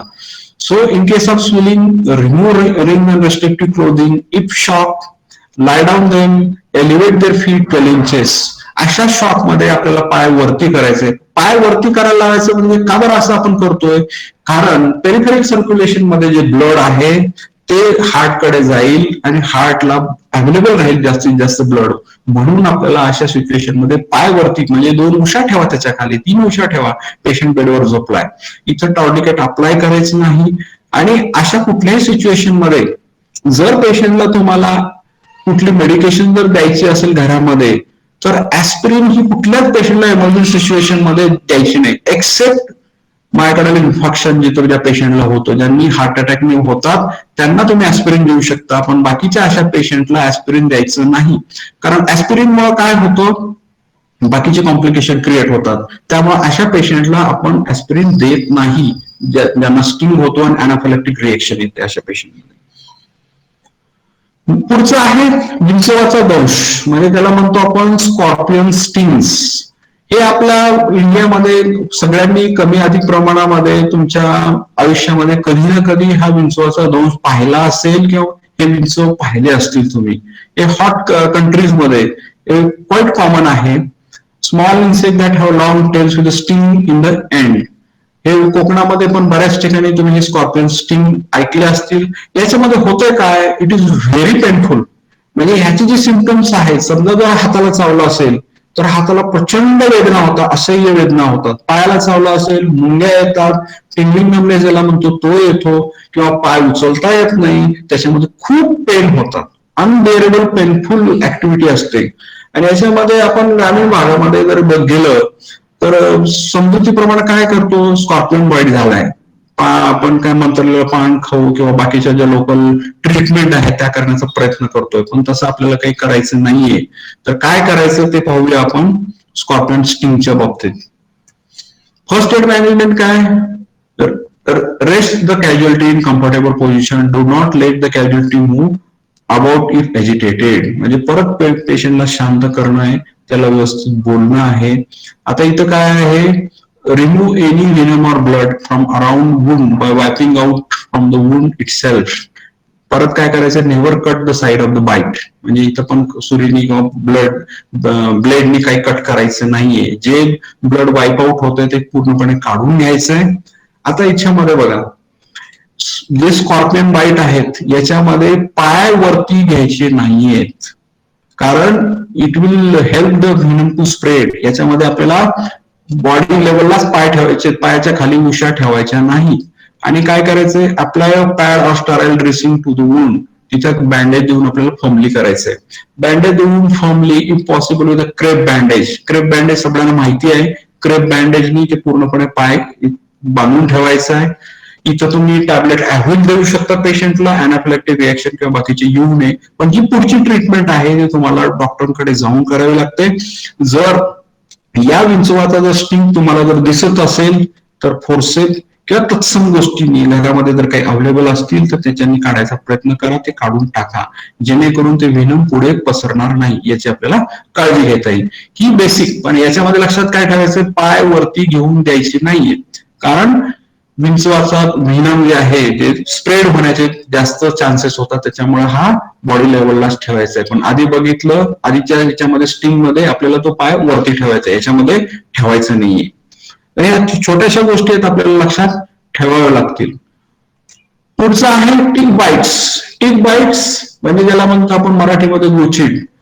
टिक बाईट हे कॉमन आहे आपल्या डोमेस्टिक अॅनिमल मध्ये, म्हणजे काय म्हणतात त्याला, म्हैस घरामध्ये असेल किंवा गाय असेल किंवा कुत्रा आहे, या सगळ्या प्राण्यावरती हे टिक्स राहतात. आणि ह्या टिक्सच्या कॉन्टॅक्ट मध्ये आपण खूप जवळ आल्यानंतर हे टिक्स आपल्या शरीराला पण येऊन चावू शकतात. हे आपल्या शरीरावरती राहून आपल्याला बाकीचे 2 प्रकारचे डिसीज देतात, त्यातील लाईम डिसीज हे ट्रान्समिट करू शकतात.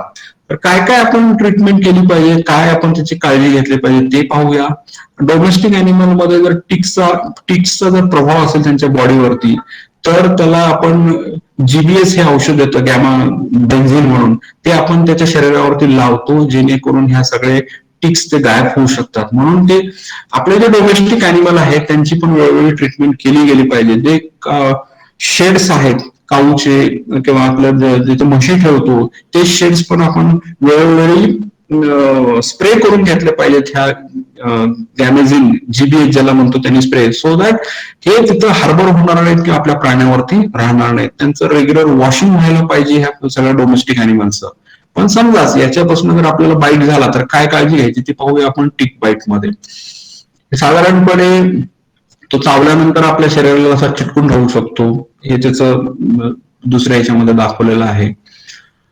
याच्यामध्ये फर्स्ट एड मॅनेजमेंट एक तर आहे, तो टिक आपल्याला आपल्या शरीरापासून वेगळा करावा लागतो. एक हा करण्यासाठी आपल्याला काय करायचं, use a trigger to grasp the tick, म्हणजे परत छोटीशी आपली फोर्सेप आली किंवा असं काही इन्स्ट्रुमेंट असेल की ज्याला आपण होल्ड करू शकतो, pull the tick straight out to remove, ते तिथून काढला पाहिजे. Once remove drown the tick in alcohol किंवा फेकून द्या त्याला. Wash your hands and the affected area. अल्कोहोलमध्ये आता सगळ्यांच्या घरामध्ये कोविडच्या ह्याच्यामुळे सॅनिटायझर आहे किंवा स्पिरिट अवेलेबल आहे, तर त्याच्यानी आपण तो अफेक्टेड एरिया आहे तो क्लीन करू शकतो. काय करायचं नाहीये, turn or rock the tick because it's hate to remain in the body. Try to burn the tick or use petroleum jelly. हे करायचं नाहीये, फक्त तो टिक काढायचा आहे, त्याला अल्कोहोलमध्ये टाका, त्याच्यात तो मरून जाईल. सो साधारणपणे हा आपल्याला रिमूव्ह करायचा आहे. आणि डोमेस्टिक अॅनिमल मध्ये जर याचा प्रादुर्भाव आढळलेला असेल तर त्याची ट्रीटमेंट आणि त्याच्या शेड्स आहेत ते पण आपल्याला गॅमा बेन्झिनने आपल्याला फवारणी करून घेतले पाहिजे, जेणेकरून हा तिथं त्यांच्या राहणार नाही. धन्यवाद डॉक्टर आलमले सर.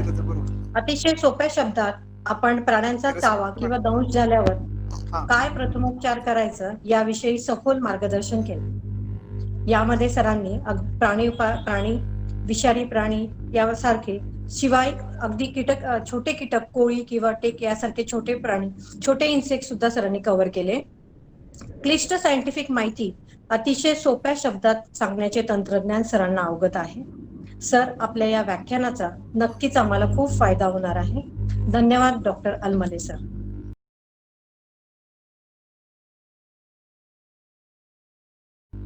यानंतर आपले आजचे दुसरे व्याख्याते आहेत डॉक्टर विजय कुमार जाधव.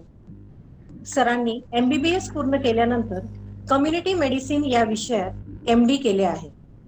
सध्या सर जालना वैद्यकीय महाविद्यालयात असोसिएट प्रोफेसर म्हणून कार्यरत आहेत. याचबरोबर सुदृढ व निरोगी शरीरासाठी वैद्यकीय सल्ला देण्याचे काम सर त्यांच्या वेलनेस सेंटरच्या माध्यमातून करत आहेत. वजन नियंत्रण ठेवणे म्हणजेच वेट मॅनेजमेंट याविषयी सर नेहमीच मार्गदर्शन करतात. सध्या कोरोना व्हायरसच्या संसर्गावर मात करू शकेल असे एकही प्रभावी औषध नाही. आपली प्रतिकार शक्तीच आपल्याला या संसर्गापासून वाचवू शकेल. यासाठी योग्य आहार घेणे गरजेचे आहे. हे लक्षात घेऊनच माननीय प्राचार्य JD सोनकासकर मॅडम यांनी या व्याख्यानाचे आयोजन करण्याचे सूचित केले होते. म्हणूनच आजच्या या व्याख्यानात डॉक्टर विजय जाधव सर आपल्याला प्रतिकार शक्ती वाढवण्यासाठी कोणता आहार घ्यावा याविषयी सखोल मार्गदर्शन करणार आहेत. डॉक्टर विजय जाधव सरांनी आपल्या व्याख्यानाला सुरुवात करावी ही विनंती. Doctor Vijay Jadhav. Thank you Manisha ma'am, आपने बहुत अच्छा। शेयर करो सर मैं करता हूँ सर, सब कुछ मैं इधर से कर लेता हूँ मेरी तरफ से, ओके कोई सर, इशू नो नहीं। प्रॉब्लम। सबसे पहले तो मैं एमबीपी जो संस्था है उन सोन खासकर मैडम, प्रिंसिपल और गिरीशा मैडम, इन सबका धन्यवाद देता हूँ। और मेरे बड़े भाई और मेरे मार्गदर्शक बालाजी अलमाले सर ने तो बहुत अच्छा वाला लेक्चर लिया, जो सभी को बहुत ही सिंपल लैंग्वेज में समझ में है, और वो हमेशा मुझे भी गाइड करते रहते हैं, और उन्हीं से प्रेरित होकर के मैं भी बहुत कुछ करते रहता हूँ।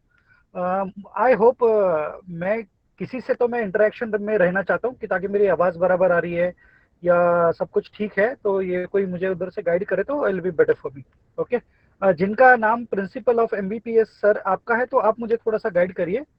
परफेक्ट, आवाज बराबर आ यस रही है? सर, यस आवाज आ रही है आपकी, आप कंटिन्यू कर सकते या वो क्या, जरा आज मेरा फीवर ओपीडी में ड्यूटी है, तो मैं अंदर नहीं बैठा, मैं बाहर कार में से बात कर रहा नो हूँ, प्रॉब्लम तो सर। जस्ट मेरा चेहरा आपको Thank इतना you, thank फ्रेश you, नहीं दिखेगा। So I will be sharing, और कुछ सभी को प्रॉब्लम धन्यवाद, आप लोग सब इस लेक्चर में हो।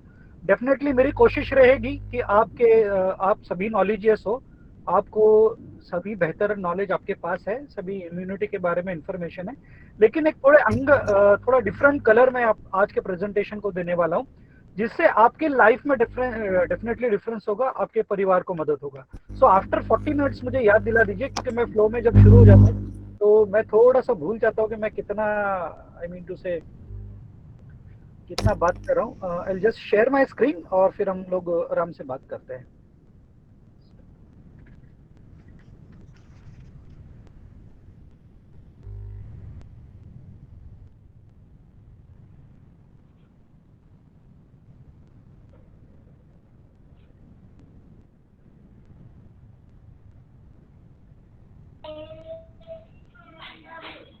Just I'll take a few seconds.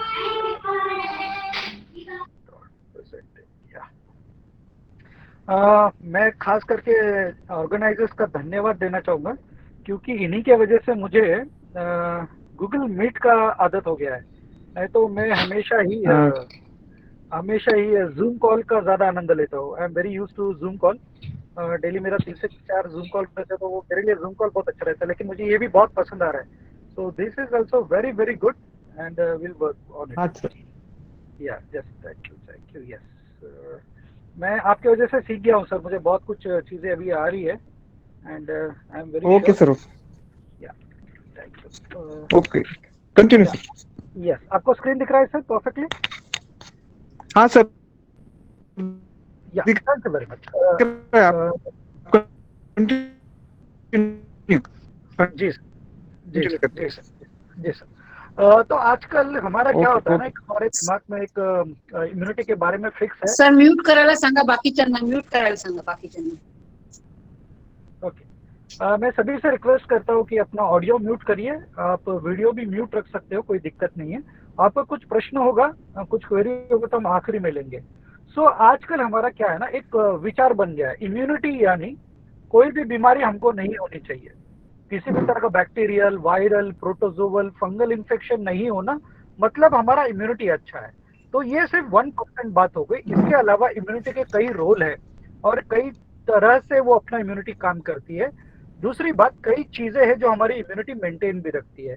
तो आज हम एक एक चीज पर बात करेंगे। एक नया एंगल आज आपसे मैं बात करने वाला हूँ, जिसमें न्यूट्रिशन आएगा, आपका लाइफस्टाइल आएगा, आपका हाइजीन और सैनिटेशन आएगा। तो मैं छोटे छोटे भागों में आपको ये बताने की कोशिश करूंगा, और डेफिनेटली आप नोट्स भी ले सकते हो। मेरा परिचय तो दिया है, लेकिन मैं शॉर्ट में बताना चाहता हूँ। मेरा नाम डॉक्टर विजय कुमार जाधव है, ये मेरी मिसेस है डॉक्टर अनवया। हम दोनों भी एमबीबीएस एमडी है और अभी कम्युनिटी मेडिसिन में काम करते हैं। और ये हमारा रिजल्ट है लाइफस्टाइल बदलने के बाद। 3 साल पहले मैंने मेरा खुद का वेट लॉस किया बहुत अच्छे से, 15 kgs का। मेरा इम्यूनिटी बढ़ाया and we are living a very healthy and active life. मैं एनेस्थीसियोलॉजिस्ट की प्रैक्टिस करता था, उसमें गलत खाना, गलत टाइम पे सोना, एक्सरसाइज नहीं करना, इस सब के वजह से मुझे कई इश्यूज होने लग गए थे, जैसे एसिडिटी, कॉन्स्टिपेशन, चिड़चिड़ होना, स्नोरिंग होना। तो मुझे ऐसा लगता था कि ये मेरा पार्ट है प्रोफेशन का, लेकिन फिर मैंने एक सिस्टम देखा कि yes I have to improve my myself मैंने देखा कि कई लोग कई तरह से वेट लॉस करते हैं लेकिन वो अनहेल्दी होता है। तो क्या क्या चीजें हैं, एक प्रिवेंटिव मेडिसिन का मैंने अप्लाई किया नॉलेज कि किन किन चीजों से मेरा वेट गेन हुआ है, तो वही चीजें मेरा वेट गेन भी करने वाले, लॉस भी करने वाले। ये मेरी वाइफ है, उसका 9 kgs वेट लॉस किया था, और ये मैं हूँ 15 kgs मेरा 4 महीने में वेट लॉस किया हूँ। End this is the beautiful life I am living now. तो पहले मैं ऐसा लगता था कि मैं एक डॉक्टर हूँ, मैं एनेस्थीसियोलॉजिस्ट हूँ, मुझे एक्सरसाइज के लिए टाइम नहीं है, मैं सीरियस टाइप का बंदा रहना चाहिए, और डॉक्टर है तो कुछ होगा नहीं मुझे, ये सब चीजें थी। लेकिन एक नई लाइफ मैंने बदल किया, अपने हैबिट्स को बदला, और उस हैबिट्स के वजह से मेरा लाइफस्टाइल भी अच्छा हुआ, मेरी हेल्थ अच्छी हुई, and I am living a very fantastic healthy and active lifestyle today. So हम अभी देखेंगे कि what is immunity. So immunity क्या है ना, हमारे शरीर की एबिलिटी है, ताकत है कि हम इन माइक्रो ऑर्गेनिजम्स को, जिसे हम पैथोजेंस भी कहते हैं, जब वो हमारे शरीर पे हमला करते हैं तो उसे किस तरह से फाइट करते हैं, तो इसे हम सादे भाषा में इम्यूनिटी कहते हैं। तो कई बार इन बैक्टीरिया को मारने का भी काम हो सकता है, या इन बैक्टीरिया के जो कहते हैं टॉक्सिन, उसको डीएक्टिवेट करना, ये दोनों चीजें होती है, इम्यूनिटी के अंदर आती है। जैसे फंगाई, प्रोटोजोआ, बैक्टीरिया, वायरस, ऐसे कई पैथोजन से जिनका पुराना रिश्ता हो सकता है या ये नए हो सकते हैं। जैसे अभी कोविड-19 आया है, तो कोविड-19 भी एक तरह का नया वायरस है, इसकी बॉडी को हमारे आदत नहीं थी, हम इसके लिए तैयार नहीं थे, इसलिए हमें बहुत प्रॉब्लम हुई। अब इम्यूनिटी क्यों चाहिए हमको? इम्यूनिटी इसलिए चाहिए कि इस दुनिया में, इस धरती तल पर हम अकेले ही जीव प्राणी नहीं है, हमें हमें छोड़कर करोड़ों करोड़ों ऐसे जीव है जो एकदम माइक्रोस्कोपिक से लेकर के बड़े बड़े हो सकते हैं। डायनासोर एक जमाने में थे, वो चले गए, लेकिन अभी बैक्टीरिया ये छोटे छोटे हैं, लेकिन कई बड़े बड़े भी है जो हमें हानि पहुंचा सकते हैं। तो हमें हमेशा चौकन्ना रहना चाहिए। जैसे पुलिस हमेशा चौकन्ना रहते हैं, वैसे ही इम्यूनिटी हमारे काम करती है, हमारे पुलिस की तरह, हमारे इम्यूनिटी को बरकरार रखती है, हमारे शरीर को अच्छा रखती है। अगर हमारे शरीर के पास इम्यूनिटी ना हो, हमारे शरीर के पास इम्यूनिटी ना हो तो क्या दिक्कत हो जाएगी, हम बार बार बीमार पड़ेंगे, हमको घर पर रहना पड़ेगा, हम काम पर नहीं जा पाएंगे, हमारा डेली वेजेस लॉस होगा, और हम वीक होते जाएंगे, तो हम काम नहीं कर पाएंगे, एक लाइफ को एंजॉय नहीं कर पाएंगे। ओके, सो दो तरह के होता है हमारे जो शरीर के सेल्स होते हैं, जैसे हम छोटे छोटे छोटे पेशी जो कहते हैं, वो बेचारे सिंपल सादे सीधे होते हैं, है ना। और ये जो वायरसेस या जो पैथोजेंस होते हैं, ये एकदम खूंखार होते हैं, है ना। तो वो हमला करते हैं तो हमारे सेल्स डर जाते हैं, अगर वो तैयार ना हो तो कभी कभी कुछ सेल्स तैयार होते हैं, कुछ सेल्स तैयार नहीं होते। तो हम देखेंगे कि ये क्यों तैयार होते हैं और क्यों तैयार नहीं होते। तो आपने देखा होगा कि हमारी जो प्रोटेक्शन सिस्टम है इंडिया की, है ना, तो उसमें सीबीआई है, सेंट्रल ब्यूरो ऑफ इन्वेस्टिगेशन है, हमारा रॉ है, उसके बाद इंडियन नेवी है, इंडियन आर्मी है, और एयरफोर्स है ना। तो अलग अलग है, और इसमें पुलिस है, होम गार्ड है, अलग अलग है। ऐसा क्यों लगता है कि हमें अलग अलग मिलिट्री चाहिए, अलग अलग सिस्टम चाहिए? क्योंकि अलग अलग दुश्मन है, अलग अलग थ्रेट है, तो उसके लिए अलग अलग सिस्टम चाहिए जो उनको कोप अप कर सके। तो उसी तरह से हमारे बॉडी की भी अलग अलग सिस्टम है। So first, second end third line. तो फर्स्ट लाइन क्या है, जैसे बॉर्डर पे तार लगे होते हैं, वो स्पेसिफिक नहीं होते, बाहर से कोई ना आए इसके लिए वो बनाए हुए होते हैं। दूसरा है इंटरनल, यानी बॉडी के अंदर का, जैसे हमारे पेट्रोलिंग होती है, हमेशा इधर से उधर घूमते रहते हैं। और तीसरी होती है जो स्पेशल कमांडोज होते हैं, है ना, जो बिल्कुल हमला करते हैं, जाकर के किसी को मारते हैं, तो उसको ट्रू इम्यूनिटी कही जाती है। तो ये इस तरह से 3 तरह की हमारी इम्यूनिटी बॉडी की भी होती है। सो बॉडी का सिस्टम का 3 लाइन डिफरेंस है, एक स्पेसिफिक है और एक नॉन स्पेसिफिक है। तो नॉन स्पेसिफिक में स्किन आएगा और इन्फ्लेमेशन आएगा, और स्पेसिफिक में इम्यून रिस्पॉन्स आएगा। ओके, अभी हम यहाँ 3 चीजों के बारे में थोड़ा सा डिटेल में बात करेंगे। सबसे पहला, आपका इम्यूनिटी का प्रोटेक्टिव कौन है? पहले जो एकदम सामने खड़े होते हैं, है ना, आपने लड़ाई देखी होंगी, बाहुबली देखी होंगी, तो ऐसे सैनिक आगे होते हैं, फिर दूसरी लाइन होती है, फिर तीसरी लाइन होती है ना। तो उसी तरह बाहुबली की तरह हमारी बॉडी भी होती है। सो पहला एक्सटर्नल डिफेंस है हमारा स्किन। स्किन शरीर का सबसे बड़ा ऑर्गन है, और इसकी केयर सबसे ज्यादा हमें करनी चाहिए, क्योंकि धूप से हो, एक्सटर्नल इन्वायरमेंट से हो, बाहर से आने वाले पोल्यूशन से हो। आप देखो रास्ते से कितने सारी गाड़ियां पोल्यूशन छोड़ रही है, तो उस पोल्यूशन से, ऊपर से सूरज से गिरने से, मार लगने से, कटने से, ये सब हमें कौन प्रोटेक्ट करता है? स्किन प्रोटेक्ट करती है। दूसरा है म्यूकोजा। म्यूकोजल मेम्ब्रेन यानी आपका अंदर मुंह का जो म्यूकोजा है वो नाक के पास जो हमारे बाल होते हैं नाक के अंदर आप देखते होंगे, तो वो बाल हमें प्रोटेक्शन ही देते हैं। तो हमारी नथुनी जो होती है, नाक का जो एंट्री पॉइंट होता है, वो सबसे बेस्ट एंट्री गेट है जहां पर हमें प्रोटेक्शन मिलता है। और तीसरा है सिक्रीशंस, कई तरह के सिक्रीशंस हमारे बॉडी में छोड़े जाते हैं, वो हमें प्रोटेक्शन करते हैं। जैसे स्वेट है ना, स्वेट आता है ना, आपको पसीना आता है, तो पसीना भी एक तरह का आपका प्रोटेक्टिव लेयर का काम करता है। उसके बाद अंदर जाते हैं हम लोग इंटरनल डिफेंसेस। तो हमारे कुछ फाइगोसाइटिक सेल कहते हैं, इन्फ्लेमेटरी सेल्स कहते हैं, ये स्पेसिफिक कमांडोज है, जिसे हम पैरामिलिट्री फोर्स कह सकते हैं, जैसे पुलिस वाले हैं, फिर SRPF है, CRPF है, ये लोग, तो ये इंटरनल डिफेंसेस है। अब इसके बाद क्या होता है, ब्लैक कमांडो और मिलिट्री होती है ना। तो आई एम सॉरी, तो इसे हम स्पेसिफिक कहते हैं क्योंकि ये लोग स्पेसिफिक हमला करते हैं और स्पेसिफिक चोरों को या जो टेररिस्ट आते हैं या चोर आते हैं जो हमारे देश में घुसते हैं, उनके खिलाफ ये काम करते हैं। तो उसे ब्लैक कमांडोज, कैट कमांडोज, या आप कह सकते हो हमारी मिलिट्री के स्पेशल फोर्सेस होते हैं, और अगर जो अमेरिकन मूवीज देखता हूँ तो सील कमांडोज कहते हैं। तो ये स्पेशलाइज्ड फोर्सेस है जो हमारी बॉडी को इम्यूनिटी देते हैं। सो अभी ये हो गया हमारा स्ट्रक्चर ऑफ इम्यूनिटी। अब हम देखते हैं कि हमला कहाँ कहाँ से हो सकता है। हमला दो तरीके से हो सकता है, एक बाहर से कोई एंटीजन आ जाए और एक अंदर से पैदा हो जाए, है ना। तो बाहर से आने वाले जो हमने आपको बताया कि सारे प्रोटोजोआ, फंक्शंस, ये फंगाई, वायरसेस, बैक्टीरिया वो होंगे, और अंदर से भी हमारे कुछ न्यूट्रिशन खराब हो सकता है। तो अभी हम लोग देखेंगे कि पहले के जो हमारे ऋषि मुनि थे वो 150 साल 200 साल जीते थे, और वो लोग बीमार नहीं गिरते थे। अगर बीमार भी गिरे ना, हार्डली कभी बीमार गिरते थे, और कभी बीमार भी गिरे तो लोग वैद्य के पास जाके ट्रीटमेंट लेके ठीक हो जाते थे। लेकिन आज ऐसा हो गया है कि हमारे बचपन से ही हमारी इम्यूनिटी कम है। आप याद करिए, अभी हम सब लोग अडल्ट है, हम हमारे बचपन में बिना चप्पल के मिट्टी में खेलते थे, इधर उधर घूमते थे, किधर का भी उठा के कुछ खा लेते थे, रास्ते का खा लेते थे, कोई टेंशन नहीं आता था। लेकिन आज हमारे बच्चों को हम पैर में चप्पल, हाथ मोजे, सैनिटाइजर और मुंह को मास्क, और आप उसको इधर का कुछ खाने नहीं दोगे, उधर का कुछ खाने नहीं दोगे, आप पानी बिस्लरी का पीते हो, आप इतना कुछ लेते हो, लेकिन फिर भी आप बीमार गिरते हो। तो सिर्फ आपको लगता है कि बीमारी यानी वायरल इन्फेक्शन ही है, नहीं। आपको होने वाला डायबिटीज, आपको होने वाला हाइपरटेंशन, आपको डिप्रेशन, आपकी एंजाइटी, आपका जो भी कुछ नींद नहीं आना, ये सब भी आपकी इम्यूनिटी कम के लक्षण है।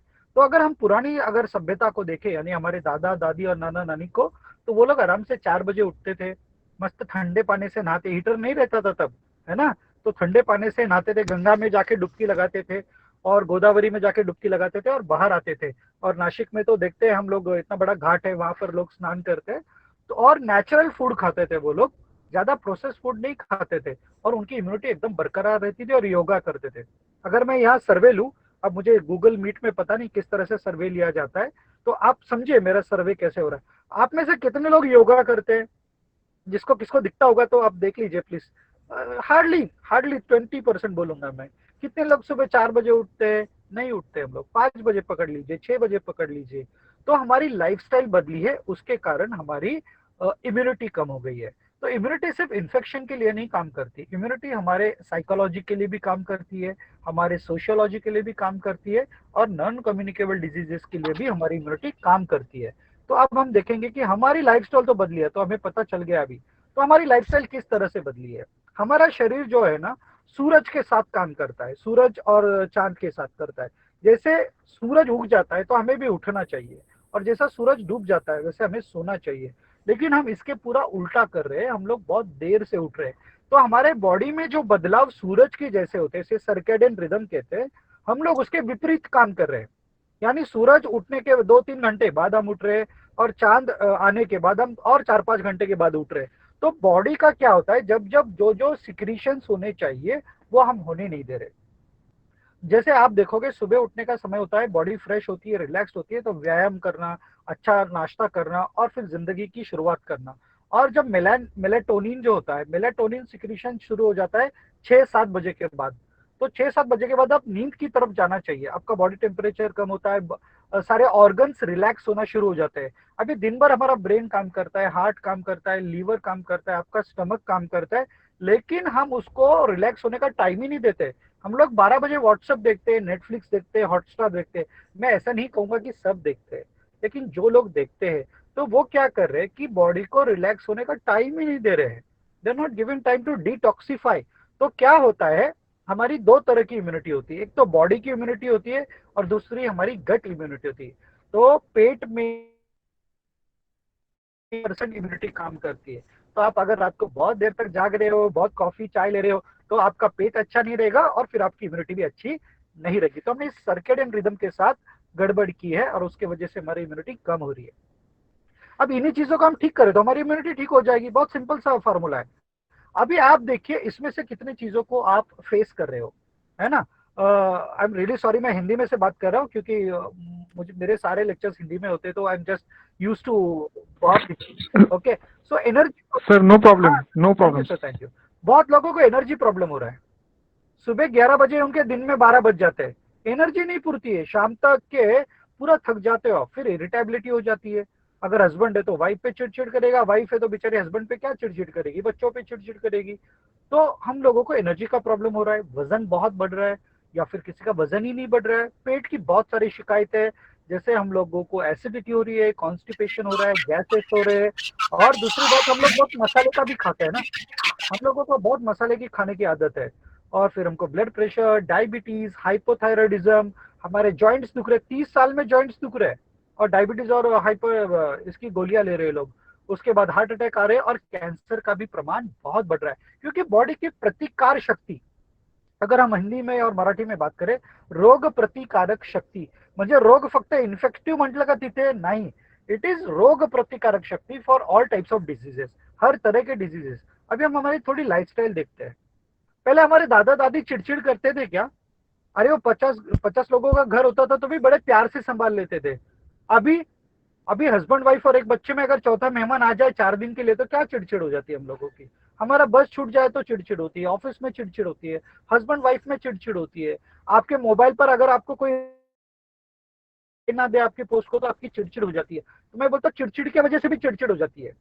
सो जितना स्ट्रेस लेवल बढ़ेगा उतना कैटेकोलामाइंस या ऐसे नेगेटिव हार्मोन्स, मैं ज्यादा डीप में नहीं जाऊंगा, ऐसे नेगेटिव हार्मोन्स है जो ज्यादा सीक्रेट होते हैं और आपकी इम्यूनिटी को नीचे लाते हैं। दूसरा, आप बहुत भयंकर तरीके से चाय कॉफी लेते हो, कोई कोई तो मेरे पास लोग आते हैं 8-8 10-10 कॉफी लेते हैं। तो ये कॉफी लेने के बाद आपकी पेट की हालत कैसे रहेगी? बिगड़ जाएगी, एकदम बिगड़ जाएगी। और जितना आप पेट के साथ गड़बड़ करोगे उतनी आपकी इम्यूनिटी के साथ गड़बड़ करोगे। तो जो लोग सबसे ज्यादा कॉफी और चाय पीते हैं उनके डार्क सर्कल्स होते हैं आंखों के आजू बाजू में, वो इसी के वजह से होते हैं कि न्यूट्रिशन खराब कर रहा है। उसके बाद अल्कोहल, आप सिगरेट स्मोकिंग कर रहे हो, गलत खाना खा रहे हो, मैं इसके बारे में और थोड़ा डिटेल में बोलूंगा। आपकी जगह पे बैठने की स्टाइल हो रही है। पहले खेती में काम करना पड़ता था, रोड पर काम करना पड़ता था, घर के खुद के काम करने पड़ते थे, अभी तो बस बैठ के काम करना हो गया है, सिटिंग सेडेंटरी लाइफस्टाइल जिसे कहते हैं हम लोग। दूसरा, हमको मोबाइल एडिक्शन बहुत हो गया है। आज तो ये टॉपिक नहीं है, लेकिन एटलीस्ट 1 से 1.5 घंटा मैं मोबाइल एडिक्शन पे बात कर सकता हूँ, ये इतनी दिक्कत वाला है। और हम लोगों को हर चीज के लिए अभी मेड आ गई है, बर्तन धोने के लिए अलग, मैं जेंडर बायस नहीं कर रहा हूँ, I just want to make it clear.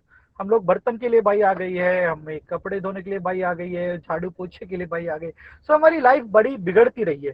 तो इन सब चीजों के वजह से, इन सब कारणों के वजह से हमारी इम्यूनिटी बहुत कम हो गई है और हम छोटी छोटी इन्फेक्शन के लिए भी बीमार गिर जा रहे हैं। अरे सर्दी खांसी बुखार कोई बीमारी थोड़ी है, कम ऑन, एक दिन में ठीक हो जाना चाहिए हमारी बॉडी ने। तो कुछ 7 चीजें मैं आपको बताना चाहता हूँ जिनकी वजह से हमारी इम्यूनिटी अच्छी रहेगी। पहले तो हमें स्पोर्ट्स खेलना है। अब आप कहोगे हम क्या जाके फुटबॉल खेले? कोई नहीं, सिंपल सा स्पोर्ट जो आपके लिए पॉसिबल हो, बैडमिंटन हो सकता है, वो वॉलीबॉल हो सकता है, वो क्रिकेट हो सकता है, वो फुटबॉल हो सकता है, वो एनीथिंग हो सकता है, कोई दिक्कत का काम नहीं है। उसके बाद आपको खाना अच्छा खाना है, हाइड्रेशन अच्छा रखना है, यानी आपको गुड अमाउंट ऑफ फूड आपके बॉडी में आना ही चाहिए, और पानी भी आपने एडिक्वेटली पीना चाहिए। अराउंड 20 kg बॉडी वेट के लिए आपने 1 लीटर पानी पीना चाहिए। This is what normally you have to drink. उसके बाद फूड सप्लीमेंट्स की अगर जरूरत पड़ती तो वो लेना चाहिए। मेडिटेशन करना चाहिए, आपके नासिक के पास बहुत बड़ा मेडिटेशन सेंटर है, तो आप लोगों ने, meditation is very very important. और हमारे जो पूर्वज थे, ऋषि मुनि थे, वो लगातार बहुत ज्यादा मेडिटेशन करते थे और उसका फायदा उनको बहुत ज्यादा होता था। उसके बाद नींद, नींद तो सबसे इंपॉर्टेंट है। जैसे मैंने स्ट्रेस बोला ना, yes for stress, yes for sleep, end yes for sunshine, yes for sports. तो स्लीप बहुत बहुत जरूरी है। आपको कम से कम 7 से 8 घंटा रात की नींद लेनी चाहिए। नहीं तो कुछ लोग बोलते हैं सर हम रात को 4 घंटे सोएंगे, दिन में 4 घंटे सोएंगे। सर्कैडियन रिदम वैसा नहीं है। सर्कैडियन रिदम रात को सोने के लिए है, तो आपको कम से कम 6 to 7 आवर्स तो मिनिमम सोना चाहिए और सुबह जल्दी उठना चाहिए। जितना आप रात को जागोगे उतना एसिडिटी हो जाएगा। और आप देखिए सभी लोगों ने एक्सपीरियंस किया रहेगा, जितना हम रात को जागते हैं उतना हमें एसिडिटी ज्यादा होती है, कॉन्स्टिपेशन ज्यादा होता है और हमें भूख भी लगती है। तो फिर हम क्या करते हैं, रात को चिवड़ा खाएंगे, दलिया खाएंगे, क्रीम रोल खाएंगे, या घर में कोई भी जो भी छुट्टर पुटर रहेगा ना वो खत्म कर देते हैं, सुबह डब्बा आधा हो जाता है। ये सब मैंने किया है। मैं जब कॉल करता था या मैं बच्चों के साथ रात को खेलता था तो मैं बहुत खाता था। और हमें सनशाइन लेनी चाहिए। क्यों लेनी चाहिए? अभी ऐसा देखा गया है कि 35 यानी 35 की उम्र के सभी लोगों को हड्डियों का प्रॉब्लम हो रहा है, जॉइंट पेन हो रहा है, उनको बराबर से मसल्स काम नहीं कर रहे हैं, वो लोग सुबह उठे तो बॉडी ऐसी अकड़ जाती है। क्यों?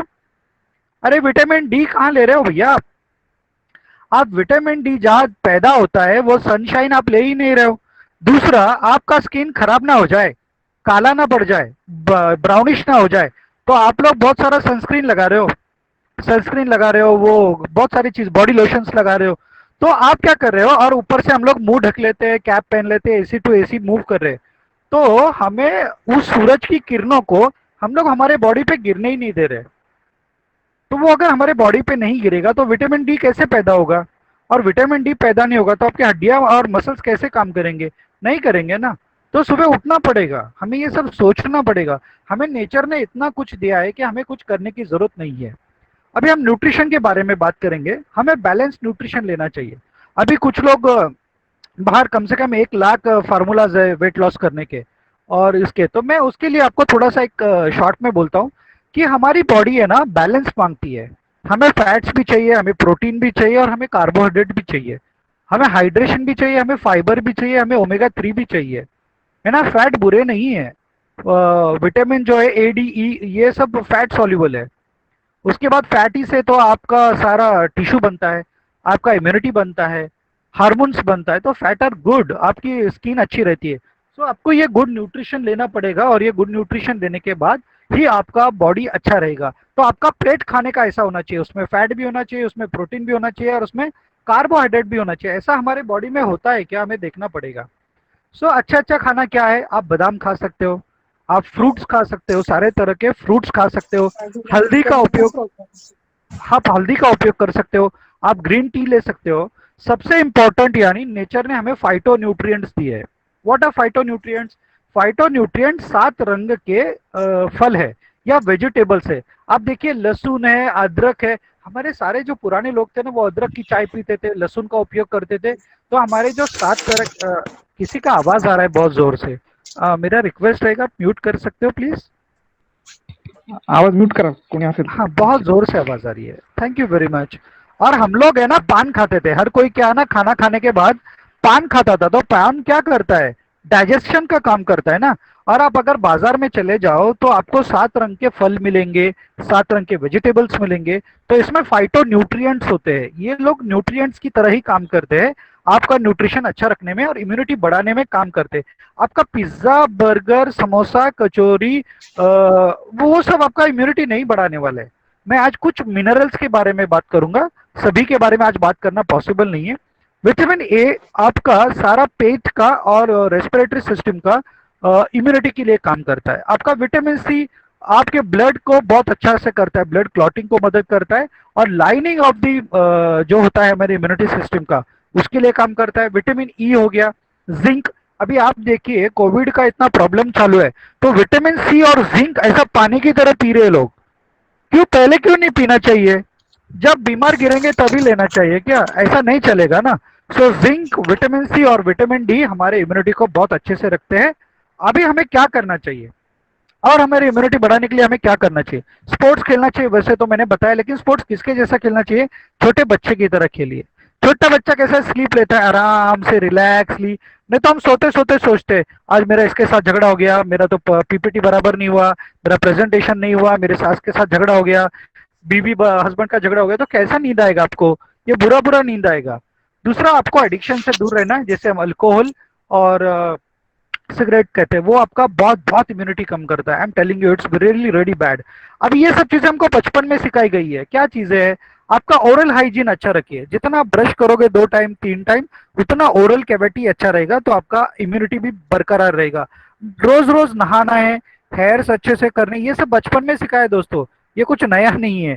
आपके फुट हाइजीन, आप देखिए भारत में ऐसी परंपरा थी कि आप लोग घर से जब आते थे बाहर से, तो आपके चप्पल शूज आप बाहर निकालते थे, है ना? अभी तो हम सीधा घर में चले जाते हैं। तो उससे भी इन्फेक्शन घर के बाहर रखने में मदद होती है। आपको घर अच्छा रखना है, साफ सुथरा रखना है, नहीं तो धूल की धूल जमा हो रही है, उसमें कोई मतलब नहीं है। आपके वर्किंग प्लेस को भी आपको साफ और सुथरा रखना है। कोविड ने हमें बहुत कुछ सिखा दिया है।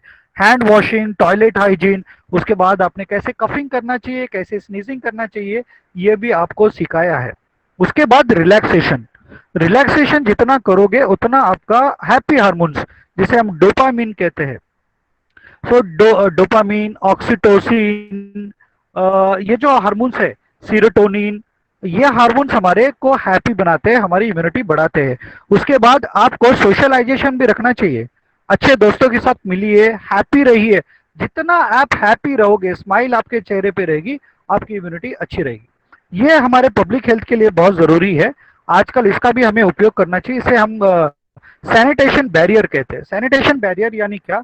ओपन डिफिकेशन नहीं होना चाहिए।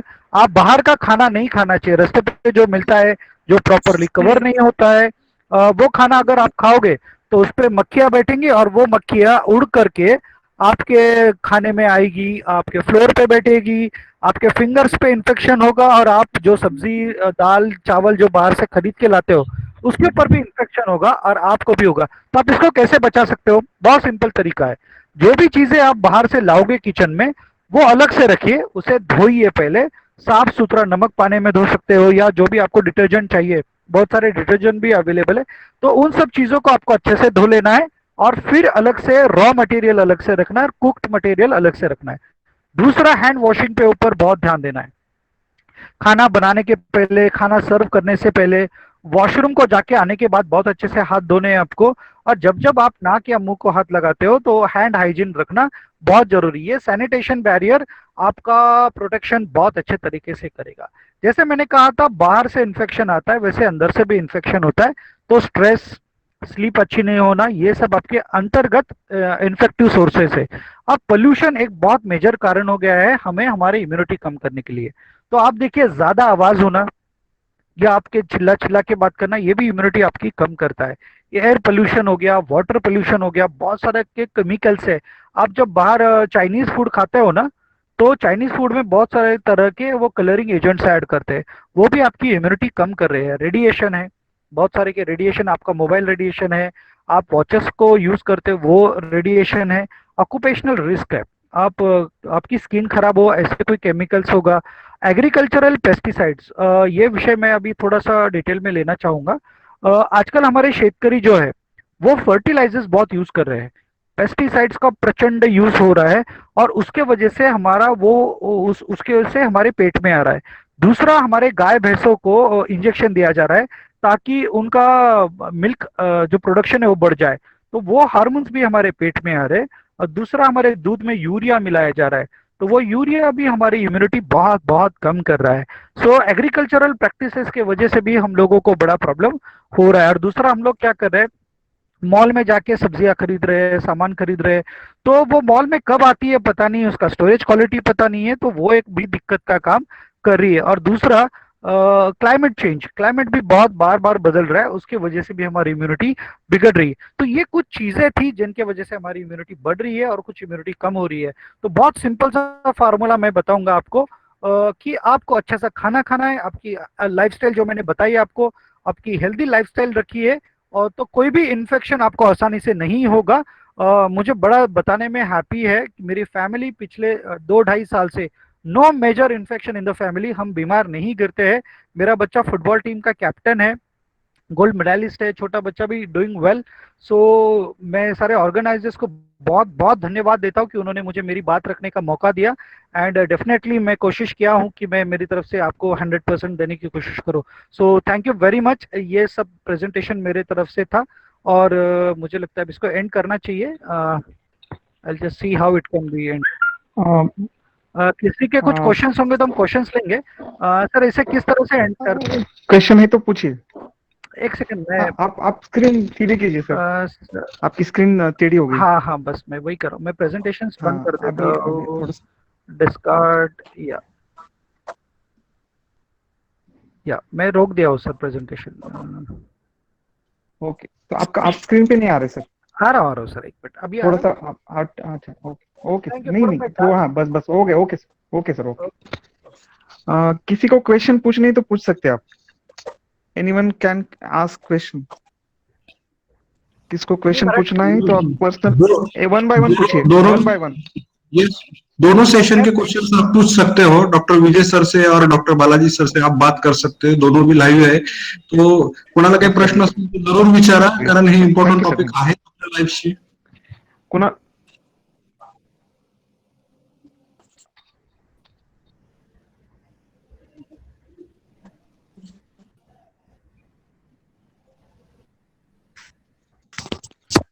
हॅलो, कोणाला प्रश्न असतील तर विचारू शकता। हेलो, हाँ डोले सर विचारा। हाँ good afternoon sir. Very good afternoon sir weight increase होने से जो स्नोरिंग होता है उसको रिड्यूस कैसे कर सकते हैं? सर आपके क्वेश्चन में आंसर है सर। वेट कम वेट इंक्रीज होने से आपका स्नोरिंग हुआ है, इसका मतलब क्या? मैं आपको इसको बताता हूँ क्या हो गया है। ये जो आपका गर्दन का सर्कमफ्रेंस होता है वो 13.5 से ज्यादा जब हो जाता है तो डिपोजिशन ऑफ फैट हो जाता है आपके सारे मसल्स में। ओके विंड पाइप पे आपका टन चला जाता है, वो मसल्स काम नहीं कर पाते।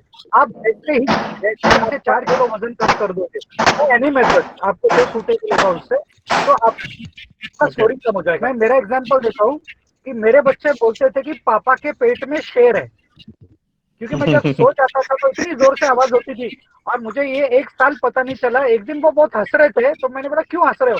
पापा बोले आपका वेट कम हो गया है तो वो पेट का शेर चले गया आपका। तो तब मुझे पता Okay. चला weight loss is one of the. Okay, तो which is the easy method to weight loss? Sir वो आप डिसाइड करिए आपको क्या इजी है। उसके ऊपर मुझे लगता है कि अगर किसी दिन बालाजी सर मुझे परमिट करेंगे तो मैं उसके ऊपर एक कंप्लीट लेक्चर लेना चाहूंगा कि हाउ टू रिड्यूस द वेट, क्योंकि मैं इतने मतलब 1 मिनट में बताने की कोशिश करूंगा। सर आपका पहले तो स्लीप प्रॉपर होना चाहिए, दूसरा आपका स्ट्रेस लेवल आप कंट्रोल करना चाहिए, तीसरा एक्सरसाइज कंपलसरी है सर, आप कुछ भी एक्सरसाइज करिए, और चौथा जब आप प्लेट लेकर के बैठते हो तो उस प्लेट में देखिए कि आपने सलाद लिया है क्या। ओके मेरे प्लेट में 50% सलाद होता है सर। मेरी प्लेट में 2 वाटी वरण होता है, 2 वाटी वरण कंप्लीटली लेता हूँ मैं, और मैं बेकरी का कोई प्रोडक्ट नहीं खाता sir. Not a single biscuit I am eating since 3 years। मैं सिर्फ फ्रूट खाता हूँ। Dr. Balaji sir, one of the participants okay. asking, thank you sir, thank you some home remedies for a scorpion bite. Home remedies for scorpion ना? Yes. Home remedy मध्ये म्हणलं तर आपल्याला फक्त काय करता येईल, त्याला पेन रेड्यूस करण्यासाठी आपण पॅरासिटामॉल देऊ शकतो त्यांना। त्याच्यानंतर कारण सिव्हिअर पेनच आहे त्याचं, की ज्याच्यामुळे आपल्याला तो स्कॉर्पियन बाईट झालेला आहे, मुंग्या येणं किंवा हे आहे येणं आहे। त्याच्यानंतर मग त्याला म्हणजे इमिडिएट डॉक्टरकडे ट्रीटमेंट देऊन पुढची लेवलची जी ट्रीटमेंट आहे, हायड्रोकॉर्टिसॉन इंजेक्शन असेल किंवा बाकीचे अजून काही इंजेक्टेबल काही ड्रग्स द्याव्या लागतील तर त्या द्याव्या लागतील। पण होम रेमेडीज वरती रिलाय राहू नका, कारण पेरिफेरल याच्यामधला तो स्टिंग निघणं महत्वाचं आहे। फक्त आपण काय करू शकतो की काउंटर इरिटेशन करून ते कमी करता येईल का? म्हणजे काउंटर इरिटेशन म्हणजे ते पेनला कमी करण्यासाठी आपण काही काउंटर इरिटेट करू शकतो का त्या ठिकाणी? त्या गोष्टी आपल्याला ज्या होम रेमेडीमध्ये वापरता येतील तेवढ्याच आपण करू शकतो। पण टू मेनी घरामधल्या रेमेडीचा वापर करू नये, जेणेकरून त्याचं पुढे म्हणजे व्हिनस जो पॉइझन आहे ते पुढे जायला नकोय, ती काळजी घेतली पाहिजे आपल्याला।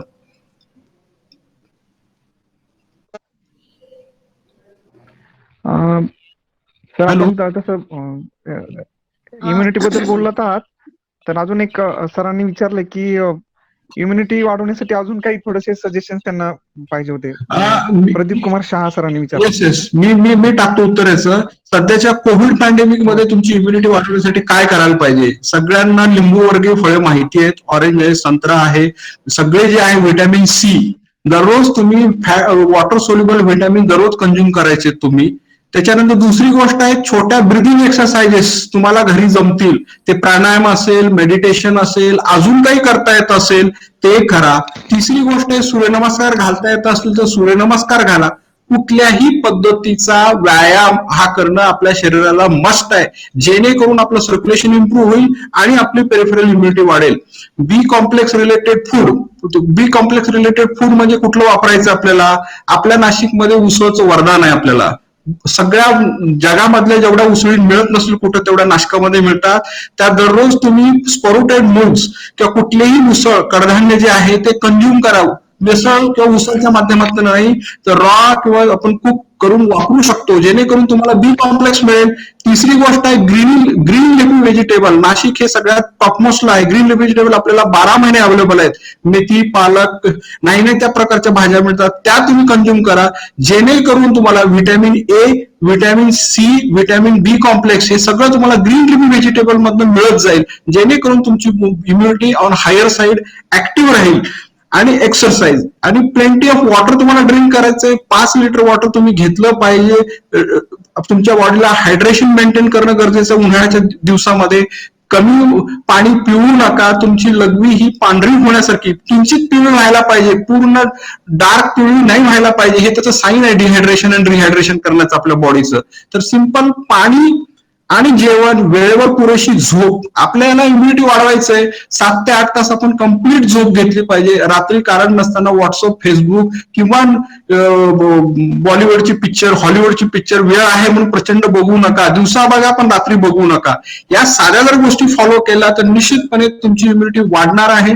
श्वसनाचे व्यायाम जरूर करा, जेणेकरून ब्रिथिंग एक्सरसाइज केल्यामुळे फुफ्फुसाचं कार्य उत्तम प्रकारे इम्युनिटी वाढते. या साध्या सिंपल टिप्स आहेत. ह्याच्या पलीकडे तुम्ही जास्त करायची काही गरज नाही. जो काही एक्सरसाइज करता ती चालू ठेवा घरामध्ये. सर, मला एक प्रश्न विचारायचा आहे येस. की युरिक ऍसिडचं जे कंट्रोल आहे ते करण्यासाठी, कारण आता तुम्ही डाळी वगैरे सांगितलं, स्प्राउट सांगितलं खायचं, आता त्यामुळे कदाचित युरिक ऍसिडची लेवल वाढते ना. युरिक ऍसिड कमी करण्यासाठी मुगाची डाळ खा, उडदाची खाऊ नका, तुरीची खाऊ नका. त्याला सप्लिमेंटरी आहेत ना युरिक ऍसिड कमी करणार आहे. त्याच्यामध्ये पालेभाज्यामध्ये तुम्ही पालक खाऊ नका, युरिक ऍसिड वाढवेल. पण तुम्ही तांदूळ खाऊ शकता, तुम्ही मेथी खाऊ शकता, तुम्ही नंतर काय म्हणतात आपलं शेवगाचा जो पाला असतो त्याच्यामध्ये सगळ्यात हायएस्ट व्हिटॅमिनचे कंटेंट आहेत. आपला जो शेवगाचा जो पाला आहे त्याची भाजी करा. मुळ्याची वरची जी पानं आहेत त्याची भाजी करा. तुम्ही सगळ्यांनी पीएच ऍट 7.4 पुस्तक हे नॅचरोपॅथी माणसानेच लिहिलेलं आहे, पण त्याच्यामध्ये इतके सुंदर सुंदर प्रिपरेशन दिलेले आहेत सगळ्या लोकांना, म्हणजे वेगवेगळ्या भाज्यांचे कसे करायचे ते तुम्ही जरूर वाचा. मिळालं तुम्हाला ते पुस्तक तर, सो दॅट गाजराचा वरचा जो पाला आहे त्याची पण भाजी करू शकतो. म्हणजे त्याच्यामध्ये आयर्न आणि बी कॉम्प्लेक्सचं खूप मोठ्या प्रमाणात कंटेंट आहे रेग्युलर भाज्यापेक्षा.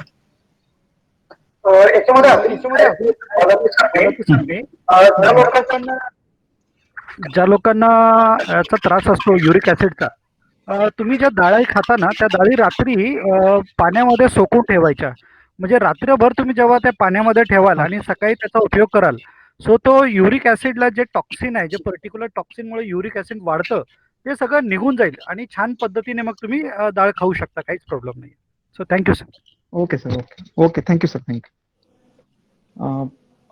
मॅडम काय विचारायचं असेल तर? नाही, मी फक्त त्यांचे आभार मानते. डॉक्टर बालाजी अलमाले, मी प्राचार्य डॉक्टर सोनकासकर. नमस्कार sir. Jadhav sir, Almale sir. हो, नमस्कार मॅडम. आणि मला जरा शंका होती की हा आपलं म्हणजे मी आता घेतलेला आहे हेल्थ अवेअरनेस प्रोग्राम, की तो सक्सेस होईल की नाही किंवा लोकांना आवडेल की नाही. पण माझ्या असं लक्षात आलेलं आहे की सगळ्यांना तो खूप आवडलेला आहे आणि किती गरजेचं हे लक्षात आलंय. हेल्थ कॉन्शियस मी पण आहे आणि मी डाएटच्या संदर्भात आणि व्यायामाच्या संदर्भात पण खूप एक जागरूक असते. पण तरी अलमाले सरांनी आणि जाधव सरांनी जे सांगितलं त्याच्यामध्ये अनेक गोष्टी अशा होत्या की ज्या मला माहित नव्हत्या आणि त्या गोष्टी मला आज कळल्या आहेत. आणि मला खरोखर तुमच्या दोघांचे मनापासून आभार मानायचे आहे की खूप सुंदर सेशन झालेलं आहे आणि खूप चांगल्या पद्धतीचे आम्हाला उपाय आणि मार्ग तुम्ही सांगितलेले आहेत. त्याबद्दल मी महाविद्यालयाच्या वतीने, संस्थेच्या वतीने आपल्या दोघांचेही आभार मानते. आणि परत एकदा आपल्याला प्रत्यक्ष भेटण्याची संधी कशी मिळेल हे मी पाहण्याचा प्रयत्न करेन. आणि जेव्हा आपलं रुटीन सुरू होईल तेव्हा आपण प्रत्यक्ष संवाद साधूया, कारण याची अत्यंत गरज आहे.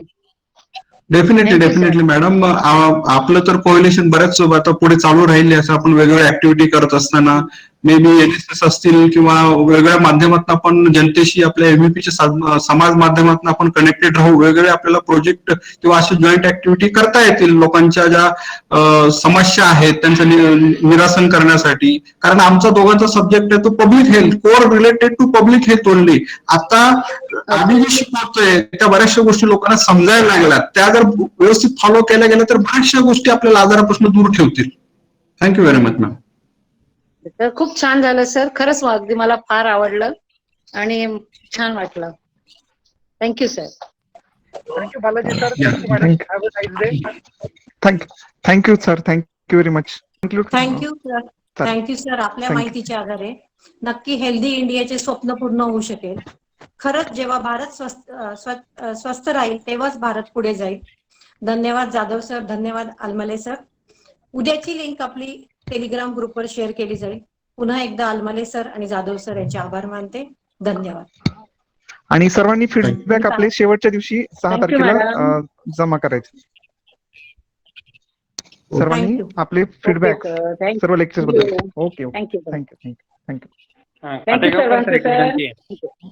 हा सर बोला, पवार सर बोला. सर बोला. आज ते निसर्ग वादळामुळे अनेक लोकांना कनेक्ट होता नाही आलेलं नेट ऍक्टिव्हिटीमुळे, अच्छा net okay net okay. Connectivity. Problem आल्यामुळे. हा. तर आपण काय करूया, हे जे रेकॉर्डिंग झाले दोन्ही लेक्चर त्याचं- अत्यंत सुंदर हो. लेक्चर्स आहेत. हो, खेड्यापाड्यांच्या सर. ग्रामीण भागातील ते share करूया. नागरिकांपर्यंत पोहोचलं पाहिजे. आपण युट्यूबला चालेल. अपलोड करूयात सर. चालेल ते चालेल सर, करायचंच नक्की आहे, नक्की पूर्ण अपलोड करायचंय. नक्की. पूर्ण अपलोड करा. हो हो हं? चालेल हा. चालेल. ओके खूप मॅडम. छान Share आहे, खूप करूयात चांगलं आहे. अपलोड करा. हं? हो हो चालेल. आणि त्यांनी जी पुस्तकांची नावं सांगितली ती पुस्तकांची नावं पण लिहून आपल्या व्हॉट्सअपवर हे करा, मेसेज करा, पाठवायला. हो हं? हो. त्यांचं चालेल. ओके. प्रेझेंटेशन पूर्ण अपलोड करणं ना. हॅलो. प्रेझेंटेशन तुम्हाला हो. मी शेअर करतो. मी YouTube जाधव सरांचं आहे माझ्याकडे. हा, खूपच हो. छान प्रेझेंटेशन जाधव होतं. सर. त्याचे हा इन्स्ट्रक्शन आधी घ्या होतात. आणि मॅडम तुमच्या कॉलेजचं खरंच कौतुक. तिन्ही लेक्चर मी बघितले, मला म्हणजे मन लावून बघितले. खूपच म्हणजे कालचा ऍक्सिडेंटचा देखील, परवाशी त्या हार्टचा देखील अतिशय छान लेक्चर केलेत. ज्योत्स्ना सोनस्कर मॅडम, अभिनंदन तुम्हाला आणि तुमच्या सगळ्या टीमचं अभिनंदन. Thank you sir. थँक्यू. सर तुमचे पण आभार. तुम्ही ऐकता खूप छान. थँक्यू. चालेल चालेल. एवढं ओके, ऐकायला thank दिलं you. म्हणजे थँक्यू. Okay okay. थँक्यू.